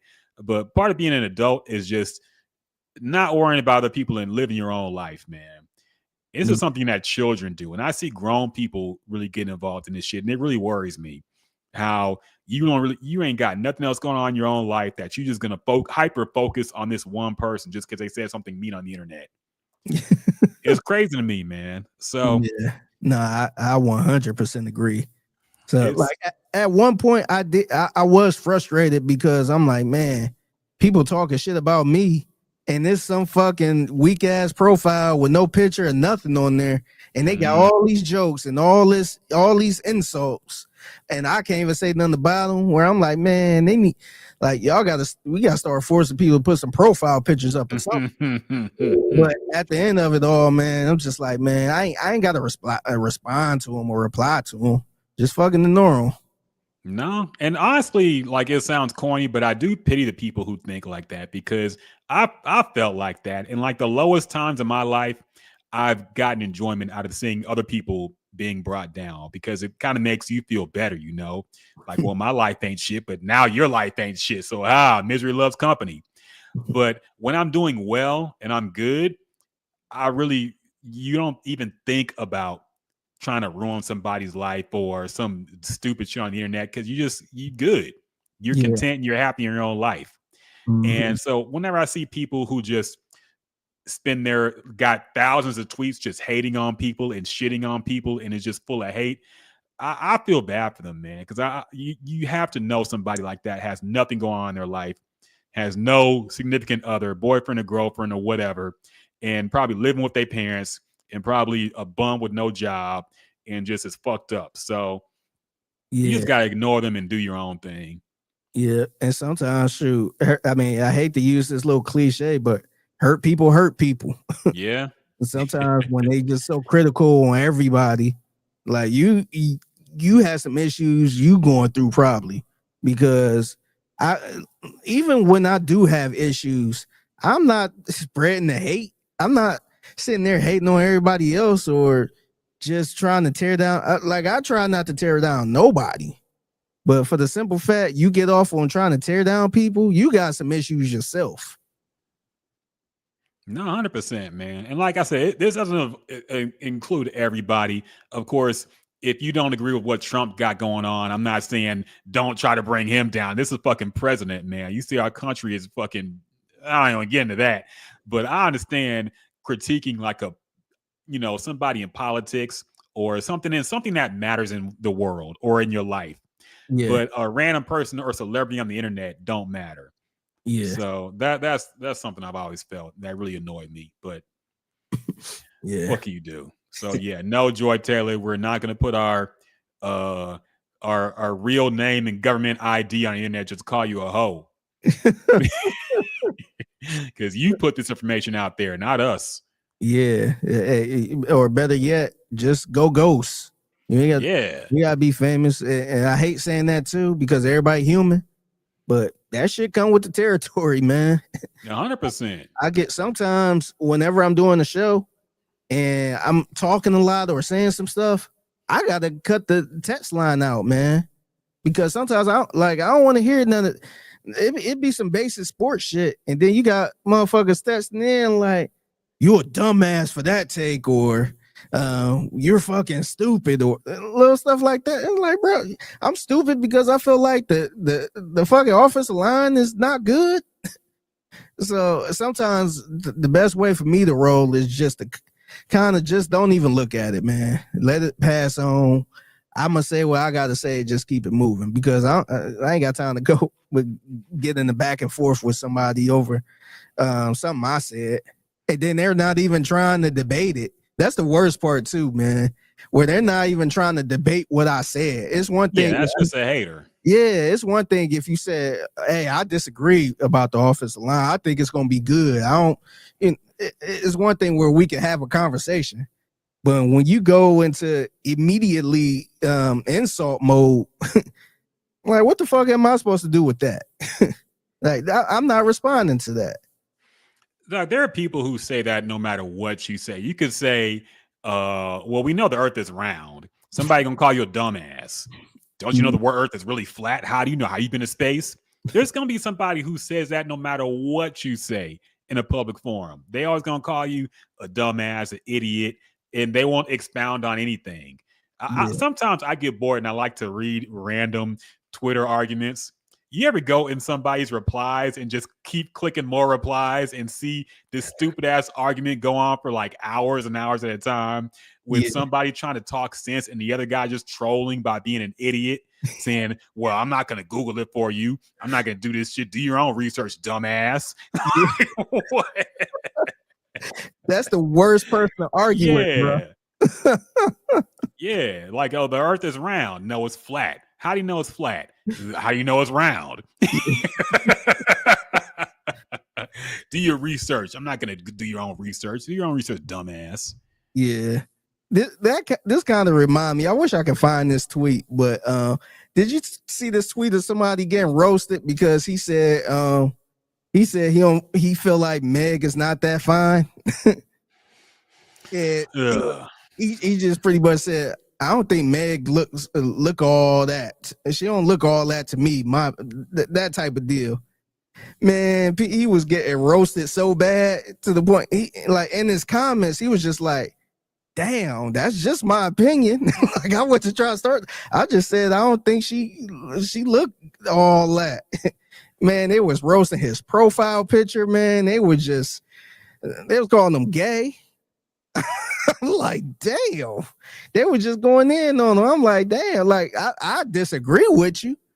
But damn, they were calling that man every name in the book because he felt like Meg wasn't that fire.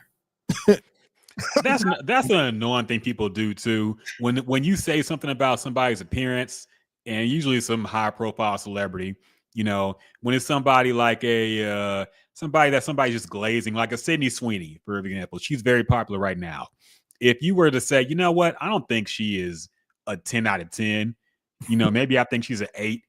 People will look at you and say, well, what are you then? They'll post your profile picture and say, oh, you a 6 out of 10. You a 3 out of 10. You look at you with your fucking, look, I'm talking about my mustache or something. Look at you with your beard and your mustache. That shit. Like they'll bring up some random shit and just shit on your looks. And it's like, okay, but I still have eyes. Okay. Just because I'm not a 10 don't mean I cannot think somebody is not a 10. I don't know if that made any sense, but you know what I'm saying. Basically, it's like when a fat person calls somebody else fat. Yeah. And they're like, what? How you gonna call Lizzo fat and you fat? Okay, I'm fat, but I know what a fat person looks like. So if she's fat, I can say she's fat. That don't mean she's not fat because I'm fat. Yeah, how you gonna call somebody fat? You ain't even in shape, right? I'm like, so I still have eyes. I look like Ronnie Coleman to be able to call somebody fat. I gotta be like Arnold Schwarzenegger in '84. Yeah. Man. This is the tweet I was talking about. This dude said Meg Thee Stallion not fine to me at all. Man, people are going crazy on them, man. Yeah, that's crazy. You too ugly to be any women down. And here's the issue. Here's the thing that I hate too when people say this. Oh, you still a hit though. Yes, but that's not the point. That's not the question. The question is never, would you smash Megan Thee Stallion? I'm sure like 9 out of 10 niggas would. Probably 9.9 out of 10 niggas would. When you're saying like, I don't think she's that fine, that means compared to the beautiful celebrities I believe are out there, I don't think she's that good looking. Yeah. Which I don't agree, but I can look, that's a fair opinion to have. Yeah, he didn't say nothing crazy. He just said, I don't think she that fine. She's not that fine to me. Like, he didn't say she was ugly as fuck. or I got better bitches than her, or that type of shit. Like, I think I thought it was fair. Like I said, I disagree with it. I think she fine. But I thought it was fair. It wasn't nothing groundbreaking. But people bitch, you look like a marsupial. Wow, that's crazy. They bring the animal kingdom into this now. All right. Yeah, let's see your best bitch, lame ass. It always come to shit like that, man. It always come to shit like that. That's the corniest argument. Just say you bugging. Yeah. You ain't got to say, oh, well, you ain't getting no better. Okay, so basically by that critique, nobody can criticize anybody unless you dating a 10. Unless you dating somebody that looks like Beyonce, you can't criticize Beyonce and say, I don't like that wig she's wearing. Yeah. It's some goofy shit, man. Yeah, it's fun because half the time, a lot of these women be giving their takes on dudes and who is ugly and all this other shit, and they don't be at 10 status. So I'm like, damn, man. Like that, I thought that was a fair opinion. He ain't go in on her. He didn't say she looked like a monkey or ugly as fuck. He just said she's not fine to me at all. To be fair, that these are conversations you can only have in real life. Like that is a barbershop conversation. That is a working at the job. Yeah, working at the job. You taking a break with your homies. You talking about celebrities and Megan Thee Stallion ain't fine. What you mean she ain't fine? Yeah. But nobody in real life, they never say, "Oh, you ugly, so you can't think that she's fine." Yeah. That's only an internet thing. So That's you just can't no talk woman. about this shit on the internet. Exactly. Yeah. And shoot, a lot of time, and we had those type of conversations too. But if I had the chance to get with somebody, I'd be like, hell, like right now, I can sit here and say, man, Nicki Minaj is ugly as hell, man. Like, nah, she ain't fine to me. I guarantee if I had the chance to get with her, hell yeah. I'd be like, hell yeah. I'll drop everything I got to get with her. So, like, I don't think he was sitting there thinking this real life, and he just said, nah, she's not fine. No, I feel like, and I don't even know the guy, but I feel like he was kind of grading on the celebrity scale and probably looking at how everybody hype her up and all that stuff. And he probably said, hey, she ain't that fine to me. I'm like, damn, why you gotta bring his personal life up? And I bet you don't get bitches like that, bitch ass nigga. Yeah. Like, damn. It always comes to that, man. Like I said, there's a desire and an enjoyment out of shitting on people online for a lot of these people online, and it's kind of fucked up, but it is kind of funny too at times. So yeah, no, that was hilarious. I was definitely laughing. I'm like, damn, we getting roasted for his opinion, which I disagree with his opinion, but damn, that is his opinion, man. yeah, but you can't say that to people who have stands. If you say that about Nicki Minaj, they'll kill you. Oh, 100%. So you some people you just can't say that about online. You got to keep that. That's got to be a dinner table conversation or something, man. You can't bring that to the internet. Yeah. You brought up Sydney Sweeney, and she's kind of been in the news a little bit. Yeah. I guess being accused of, I don't want to say being racist, but her commercial came off as a little racy. That's what they saying. And I did not understand how. I didn't really understand how until I saw somebody break it down. Basically, it was like a double entendre when she's talking about, and first off, we had this white, blue-eyed woman who was like the ideal white woman for white people. Yeah. With big ass titties too. Yeah. And so the ad is basically her talking about how genes determine how you look, your appearance, and they're passed down from generation to generation. And she's talking about genes like scientifically, and also genes as in the clothing apparel. Yeah. And that's the whole thing. Is she talking about genes or jeans? It's kind of like a double. They're trying to be clever with it. Yeah. It does feel kind of dog whistly. I do feel like if Kamala Harris was president, we wouldn't get this ad. And this is one of those things where it's like companies are creeping to the right when they saw that Trump won the popular vote. Mm-hmm. Now you have CBS cracking down on their liberal TV shows and comedians. They're letting Stephen Colbert go next year, and things like this. And you see them kind of drawing back all the DEI stuff that they said they were implementing is now suddenly gone.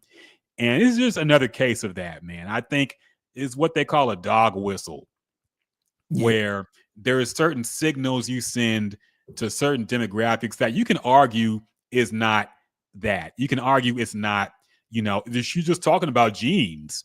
Well, yeah, but look who they have doing it, and look at the history of eugenics and what Hitler and the Nazis were saying about like the Aryan race and Aryan superiority. And for that crowd, they're like, hell yeah. For us, who are perceptive were like, what are you trying to say here? But they can just say, hey, it's about jeans. I don't know what you guys are talking about. We're talking about the shit you put on your ass. So that's one of those things. I thought the main thing that annoyed me about the ad was Sydney Sweeney's voice. I could not, that her delivery and her voice just made me sick. I couldn't listen to it. It annoyed me. But I'm not surprised, man. This is what's happening in this new Trump America. All these companies who said they were all about diversity and all about, when it looked like the country was leaning left, they went left, and now it's looking like it's going back right. So they're all going back right too. And this is one of those things where it's like, okay, you can't say it's racist, but it kind of feels racial. Yeah. And that's how I felt about it. But I'm not surprised. Yeah. It's funny too, because I had no idea, because I had no idea. I knew the double entendre. I was trying to figure out what was the racial part into that. Like, what was, like, I wasn't really understanding until somebody explained it. I'm like, it's mainly the fact that a blonde, the type of woman she was. Okay. Yeah, I didn't understand. I didn't understand that part. But did you see Doja Cat mocking her? Yeah, and that's another case of right message, wrong messenger. Yeah, I don't know why she put her hat in that. I'm like, man, I wish it was somebody else. Yeah, but I don't know why I thought this shit was so hilarious, man. This is hilarious. Genes are passed down from parents to offspring, often determining traits like hair color, personality, and even eye color. My genes are blue. I'm like, damn, why did you have to do it, man? Yeah, miss racial chat rooms, showing feet in the racial chat rooms herself. Yeah, had to chime in. Dating white men all the time. Yeah. I don't know, but here's the thing that I feel too: the point of advertisement is to get people talking, is to increase the mind share. I didn't know shit about no American Eagle jeans. Now I do, because everybody blew it up, and this goes back to what I always say: if you don't like some shit on the internet, you can just ignore it. Yeah, y'all could just ignore it and let it flop. But nah, because y'all have boosted this, now I know about it. I would not have even seen this commercial or paid any attention to it if it hadn't blown up with people trying to say it's racist. Yeah. Now they mission succeeded by them, because I'm sure they paid a lot of money for Sydney Sweeney, and now they got the media, they got the news articles, they got this whole audience of racists now that are want to just make people who are liberal mad. So now, mission accomplished. Now y'all did their work for them. You spread the ad further than they ever intended, and now they got more out of it because of y'all being offended by it. Just fucking ignore it, man. Yeah, that's called outrageous marketing. That's coolest monkey in the jungle. Hey, you can't say that, man. That's racist. Yeah. Or, my favorite is the Kylie Jenner commercial with the Pepsi. Yes. Why was that that was a stupid commercial, but why did that blow up so much? It was super corny. Because Pepsi, that stopped racism. Yeah. I think they showed all the protesting in the street and all that stuff. Yeah. It was crack open the Pepsi and everybody stopped and started drinking Pepsi. Actually, no, that was super bad. That was super corny. I forgot how bad that was. That was terrible. This was in the height of the protesting too. Yes. Yes. George said it best on YouTube. He said, capitalism has no shame. Yes, they will go to wherever the money is. They have no morals. They have no integrity. If they think the money is with promoting black people, promoting minorities, promoting the LGBT, they will do that. If they think the money is being racist, they'll be racist. So you see a lot of people, like, to me, when you look at somebody like a Jason Whitlock or I forgot who the is it Marcellus Wiley? Yeah, Marcellus Wiley. Mhm. You got some people that go over to that side. I think a lot of people, even look at the way you look at Clay Travis. Like I think he went stronger to that side. I ain't gonna say he wasn't on that side, but he went stronger to that side because that was making no money. you got a lot of people that go over to that side because it's making no money. Yeah. Hell, Stephen A. Smith is teasing going to that side a little bit. Oh, he's trying to. What he's trying to do is play both sides. He's trying to play both. He's trying to present himself as like the guy who is both liberal and conservative. Yeah, because and he's trying to play both sides with it. He's not. He goes on Fox News, but he won't go full Sean Hannity. He won't call things woke. He won't call things. He won't, talk shit about in general about black people. So he's trying to play both sides. He want to be. See, the thing is, he want to be well liked by black people. Yeah, he want to be well. But somebody like a Jason Whitlock, I don't think he gives a damn. So he just anti Kaepernick, anti either woke or all that stuff. He just all the way to the other side, and that's making no money. Yeah, but I mean, whatever works for you, I guess. Sidebar: I have been enjoying the collapse of people over the Trump Epstein thing. I think it's been hilarious to see these people who grifted, the people who acted like this thing that Trump was really going to expose all the pedophiles in the government and in Hollywood. And suddenly he campaigned. He said, "I'm going to release the files," and then it comes out. Now he's trying to get everybody to forget it. He's like, "Why are you guys still talking about this? Didn't y'all see there was a flood in Texas?" And everybody's like, "Wait a minute. Now you said you're gonna do this shit." All the right-wing people, everybody is starting to try to back away now because they realize they got tricked. But it was the most obvious trick ever. Did y'all really think anybody was gonna expose this shit? Yeah. And now it's looking like they're removing names from it. So eventually they're gonna release the list, and it's suddenly somehow only gonna be people that Trump hates. Yeah. It's going to be Rosie O'Donnell. It's going to be Obama. Steve Colbert. Obama's going to be on it. Bill Clinton. And we know Bill Clinton's been in there. He was good friends with Jeffrey Epstein. Yeah. But it's somehow going to only be Trump's enemies on the Epstein list and nobody he likes. I'm like, wow, what a coincidence, man. Yeah. At this point, why do you want to see the list now? It's going to be compromised at this point, man. Like, I don't give a damn if this list come out now. I don't trust it. I don't trust the people who have it. It's to me. I mean, I don't even know how big of an effect it will have at this point because it's all. I feel like a lot of hands are probably on it. A lot of changes made to it. So I don't know. I would have liked to see it back then. But now with all this stuff going on, man, I don't know. I don't even care at this point. Nah, they're gonna put something out to shut people up, but it's gonna be a lot of redacted stuff, a lot of blurred out stuff, a lot of edited stuff. And it's like the Epstein video they released that they found had been tampered with.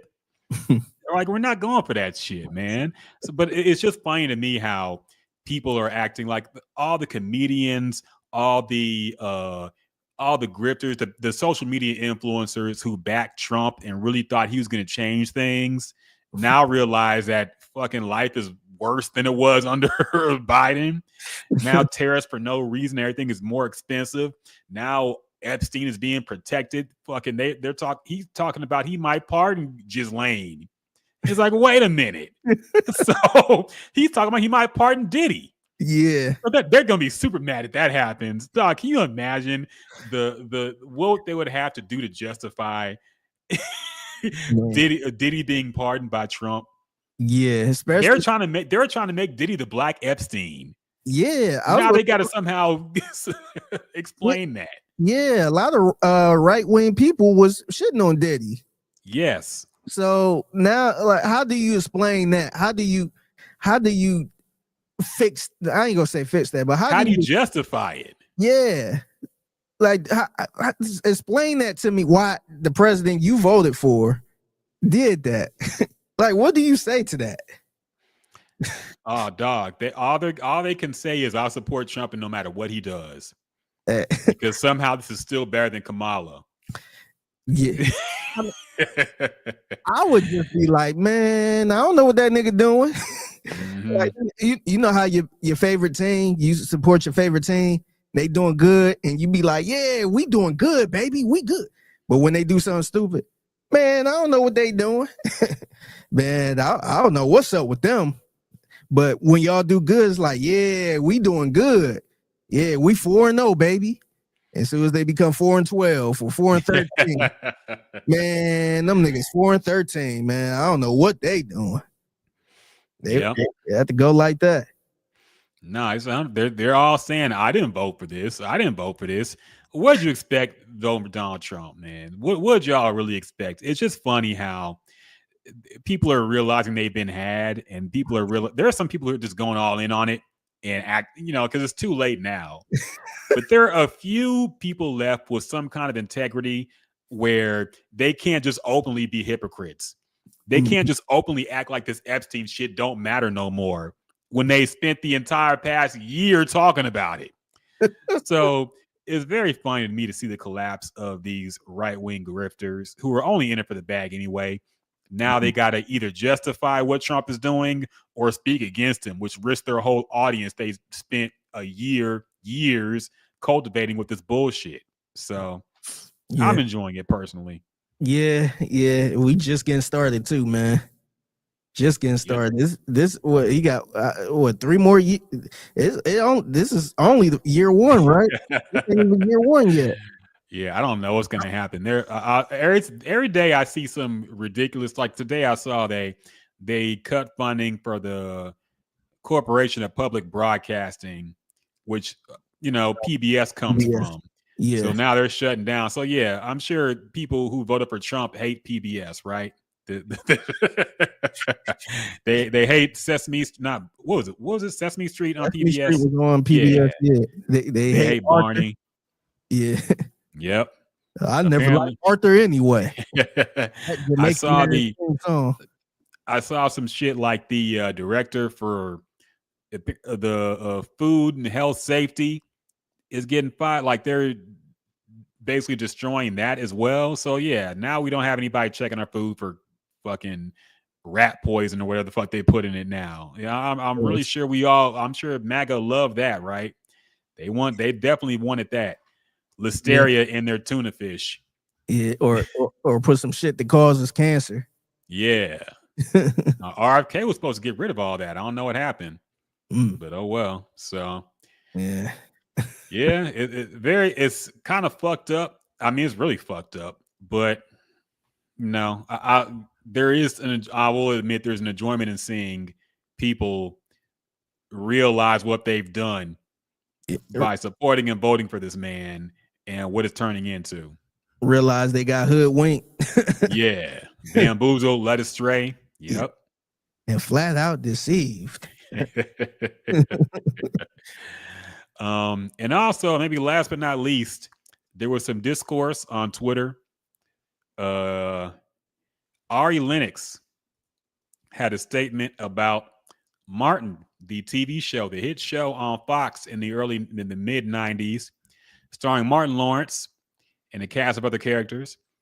She alleged that the Martin character was too disrespectful to Pam, who was his constant rival on the show. They went back and forth dissing each other, and said, because a lot of his joke skin, she was a darker skinned woman, basically, and she was a dark skinned friend.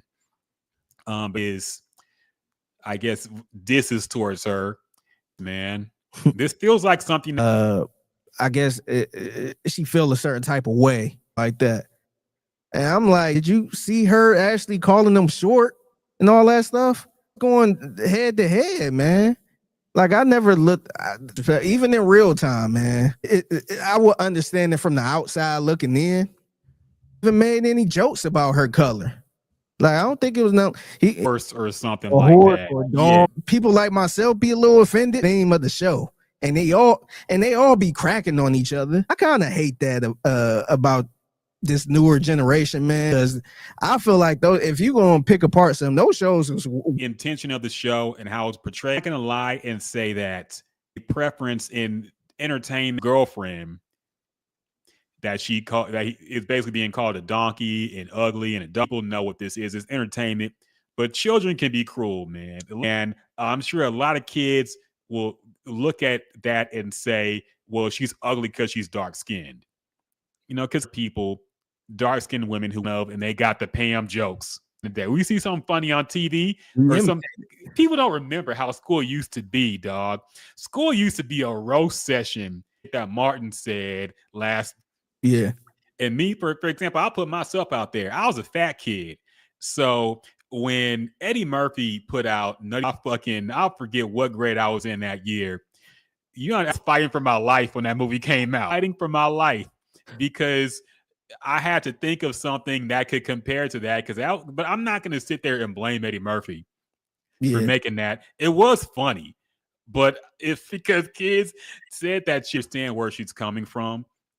But at the same time, to put that on the show or the writing is dumb.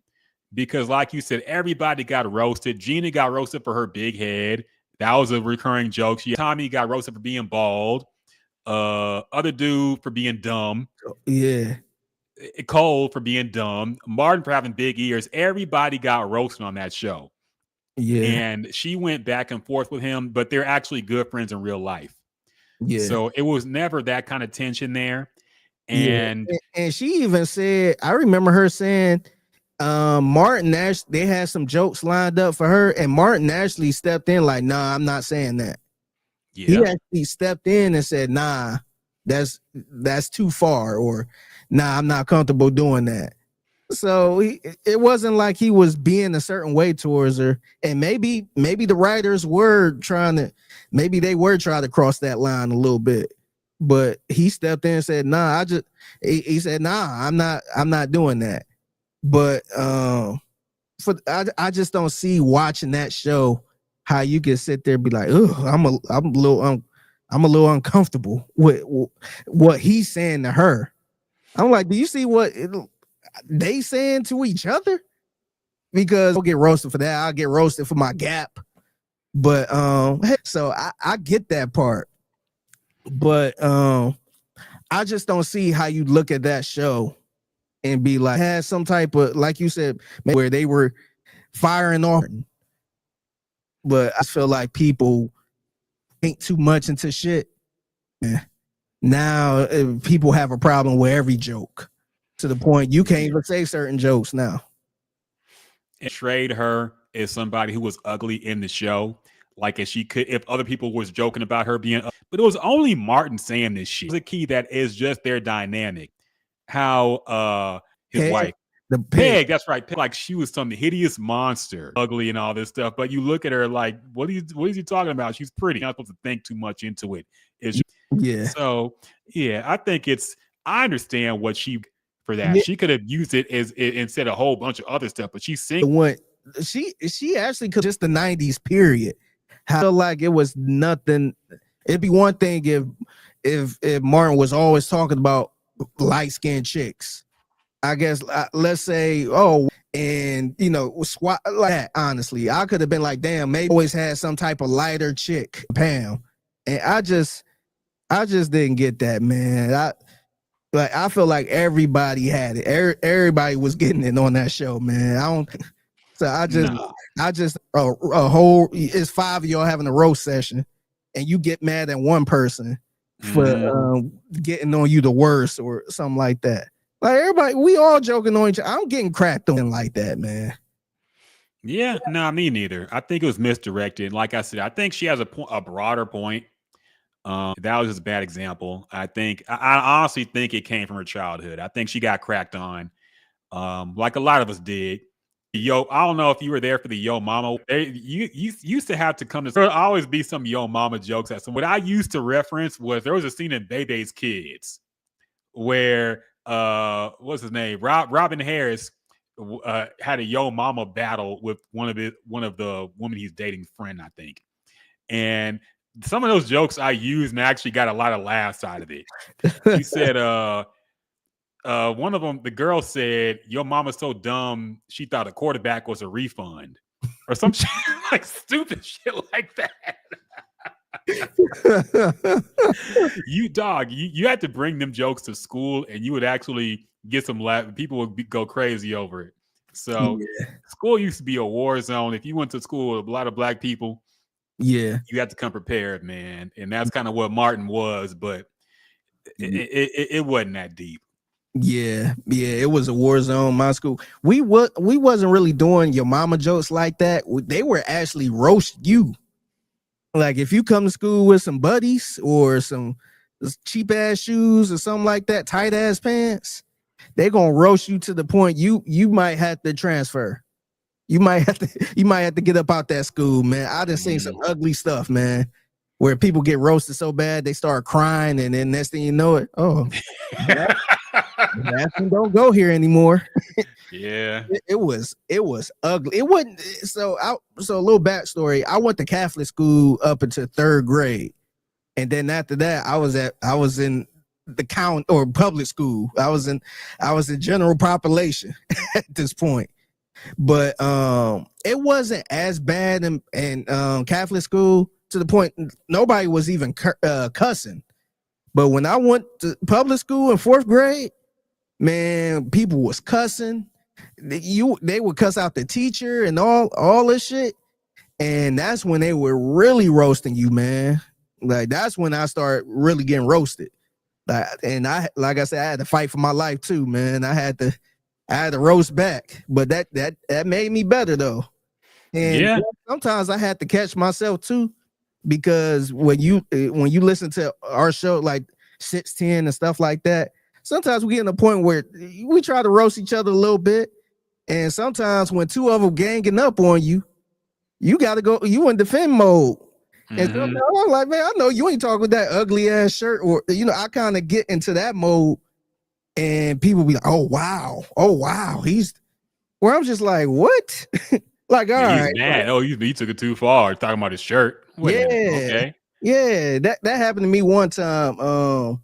I think it was Landry and Lopez. They was trying to roast me for something. I forgot what it was.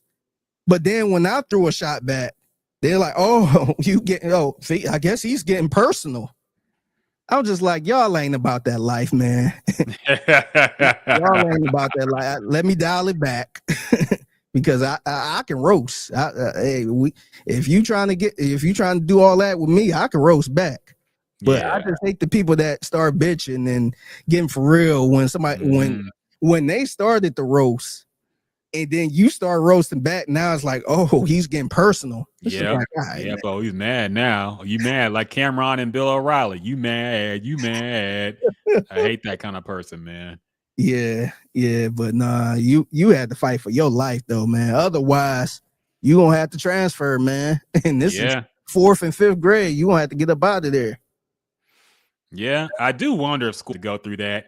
But I think it's more the cyberbullying, and I think it actually started getting like that towards my high school time. I think that's when MySpace was popping, just trying to embarrass people on there. So I think now it's 10 times worse when you could just wrote and say all type of mean stuff to people at the lunch table now. Secret groups and group chats, and they be sharing crazy shit and pictures and stories about people. Memes. And you see kids walk down the hallway, everybody laugh at them. You don't know what they laughing at. So, that's rough, and so you know what they laughing at. Yeah, if they got a secret group chat and they saying some shit about you or your parents or something like that, and you don't know what they're laughing at, that's be torture as well. So yeah, I will say getting roasted on the internet ain't fun either. When stuff go viral and everybody just ragging on you, man, that ain't fun either.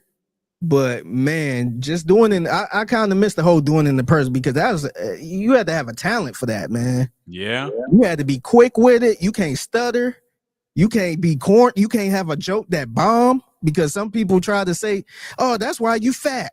And it's just like, man, like, you can't. You got to come with that fire. Otherwise, it's over with for you. You got to be quick on your feet, man. You had to that's how I think a lot of the stand-up comedians were born. I think that's how Chris Rock, Dave Chappelle, all them, Richard Pryor, maybe even like them Jews were honed in the. Man. You look at somebody like a Cat Williams, man. You see, to me, I always every time that that interview with him and Wanda, I think it was Wanda that was doing a radio show in Atlanta. You see how quick on his feet he was. That's a talent right there. Just to be quick on your feet and he was kind of serious, but he was joking with it too. She tried to say something to the point you could tell she was on the ropes, where she was just like, "All right, whatever, girl," and he was just like, "No, you used that joke already. Come with another joke."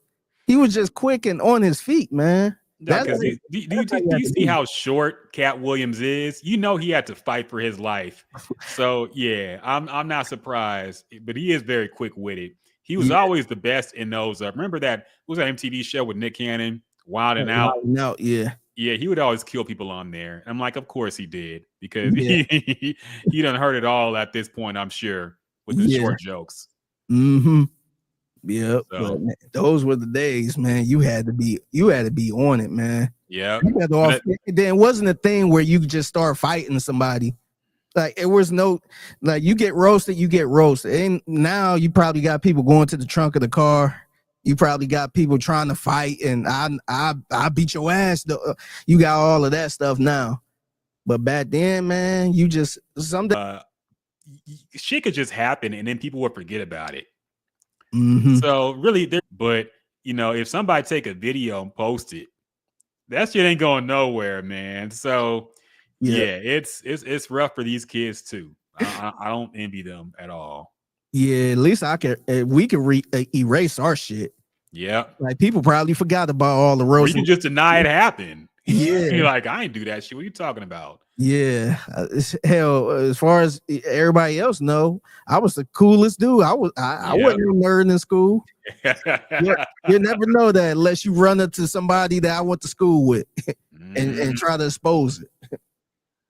No, 100%, man. So yeah, it was better in a lot of ways back then, even though you had to be a stand-up comedian at times, man. You had to come with it. You had to fight for your life at the lunch table sometimes. Yeah. You never know what's going to happen.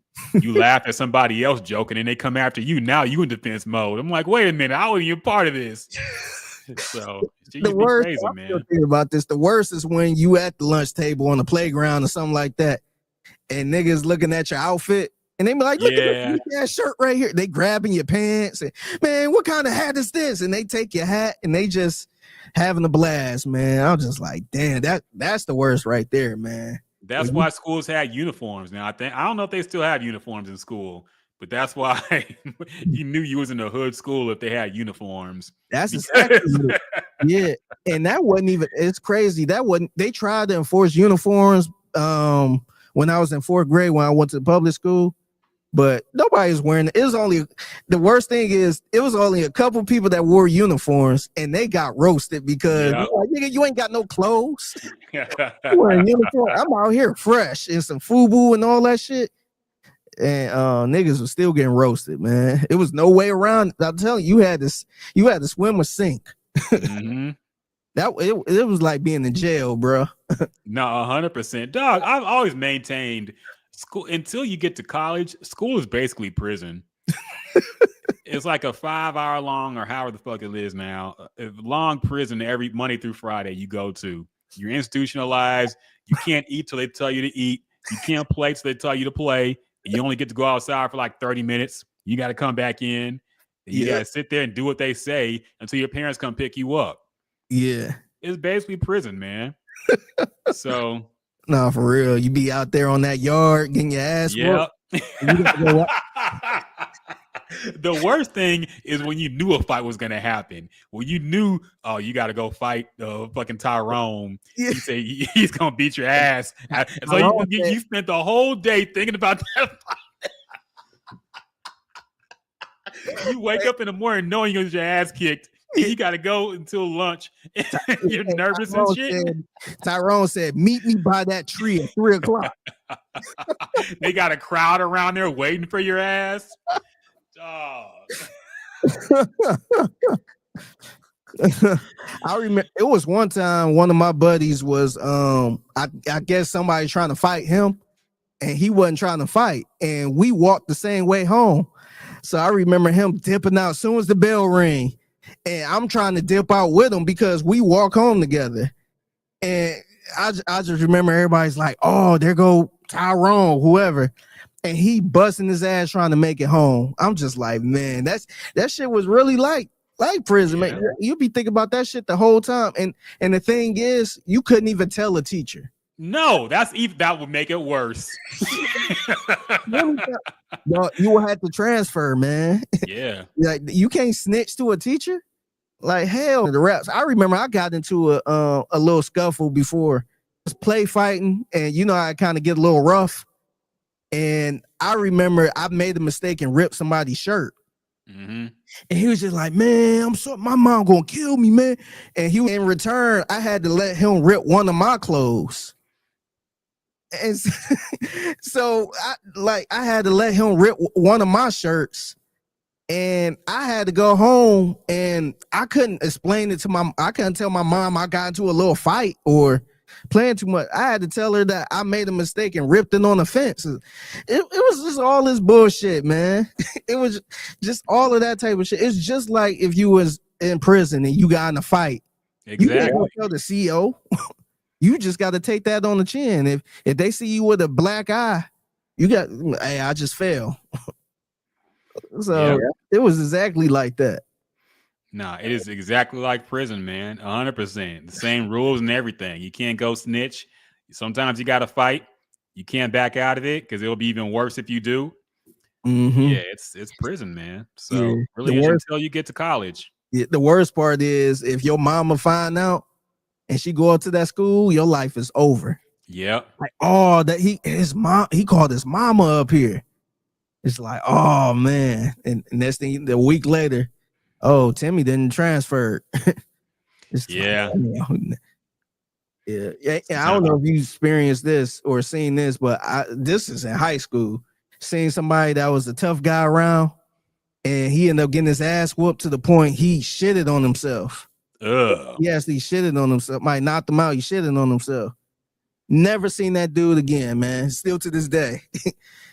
Like that dude, because usually when you get in a fight or something like that, you get suspended for like 10 days and then you back. But I shit you not, man. I never seen that dude ever again. Like that dude transfer. I don't know what happened, but I'd never seen him again. That's the type of shit you go through in school. Yeah. Sometimes the clout cannot be like the damage is too much. And you just got to go, man. So, yeah, I've never seen that happen. That happened to me once, actually, because we were playing. This is way back in like elementary school. I don't know if you might remember this. We were playing Power Rangers, and I got slammed on my butt, and I crapped myself. And yeah, it was an ordeal trying to get rid of that and not have anybody know. Yeah. So. Yeah, but that was the only time that I've seen or had that happen. I haven't seen anybody crap themselves in high school or anything, but yeah. Nah, some dude got beat up. He got knocked out, and kid you not, never seen him in them hallways again. Me personally, never seen him again. I'm like, moved to a different state, man. Yeah, might see him around here sometime. Yeah, that's rough. And to be fair, he's probably in some street shit too. It's probably like, man, we gotta get you out of here. So, but you pulled a Will Smith. You went to another state and became the man. You don't know about him getting his ass whooped and shitting himself. Yep. Yeah, could be anybody, man. Could be somebody famous now. But man, we done went a long time on that tangent, man. This has been already 2 hours. It's like that. Just fuck the topics. Just what this podcast is. I honestly feel like if you break it down, it's like probably 30% us talk about topics, and like the rest of it is just tangents and whatever the fuck else we're talking about or thinking. Yeah, but it's always a good time going down memory lane. Yeah. So appreciate everybody who joined the podcast today. But we do appreciate y'all for listening, tuning in. Of course, make sure you tune in Monday through Friday, Sports Radio 610 and The Loop. A lot of training camp news going on. We're gearing up for the NFL season. Figgy's mixtape, 120 Monday through Friday. Make sure you tune in. And that's pretty much it. Also, I stream on Twitch sometimes at Houston Rocket. I just got monetized on Twitch, which I didn't think I did enough to even get that. Damn. But they said, yeah, you can actually. I don't expect to make any money at all because I just be bullshitting. Nah, not at all. I just play video games because I'm bored, man. But if you want to tune in, just go ahead, follow at Houston Rocket. I don't even know what's at. It's just Houston_Rocket. I stream random games, some nerdy shit. So if you're into nerdy shit, come tune in, man. Yeah. I still want to get some stream with us going with the game, man. We got to figure something out with that. Yeah, we got to find like a good game. Have you played that game? Speaking of prison, it's some type of prison game. Let me. What's this prison game, man? Damn. Prison game. That sounds.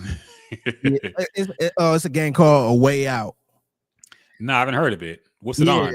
It's on PS. It's on PS5. Or I think it originally came out in 2018. So it was like it's a PS game. But I actually have it. But you gotta have two people to play it. Yeah. So it's not one of them games you could just play by yourself. So you gotta have two people on it to play it, and it's two different views. How you locked up in jail, and then you actually get eventually break out and be on the run a little bit. It looked cool. I actually watched the game a little bit. It kind of got into a little deep storyline. I'm like, damn. But yeah, we got to do something. I actually pre-ordered the game for the first time in my life. Oh wow. Okay, what was it? That Mafia game. Yeah, that Mafia game. Okay. So it kept popping up. I kept seeing pre-order now. And I'm just like, hey, it was like $49.99. So I'm like, fuck it. That way, when it come out, it'd be already downloaded. Yep, that's the beautiful thing about recent games. Plus, you can ain't no need to go to the store or nothing. You just get there. Plus, they usually put in some bonus. They don't do cheat codes in games no more, but they will have a bonus. Usually, if you pre-order something, they'll have like, oh, you get this special gun. That's the best gun in the game, but you can't get it normally. But if you pre-order, you can get it. So I'm like, okay. So yeah, they'll usually try to boost it up a little bit. Yeah. So and that game come out, I want to say next week. So hopefully I could get it a little early since I pre-ordered it. Yep. But, yeah, I'm excited to play that game. Yeah, it's gonna be fun, man. I got to get into Mafia too. So yeah, we got to work out some kind of co-op stream, man. We got to work at the logistics, but I'm sure we can do it pretty easily. But we'll I try to figure that stuff out. It's so sometimes I get a little frustrated because I tried to play from here one time and it really wasn't working right. So I'm just like, fuck it, man.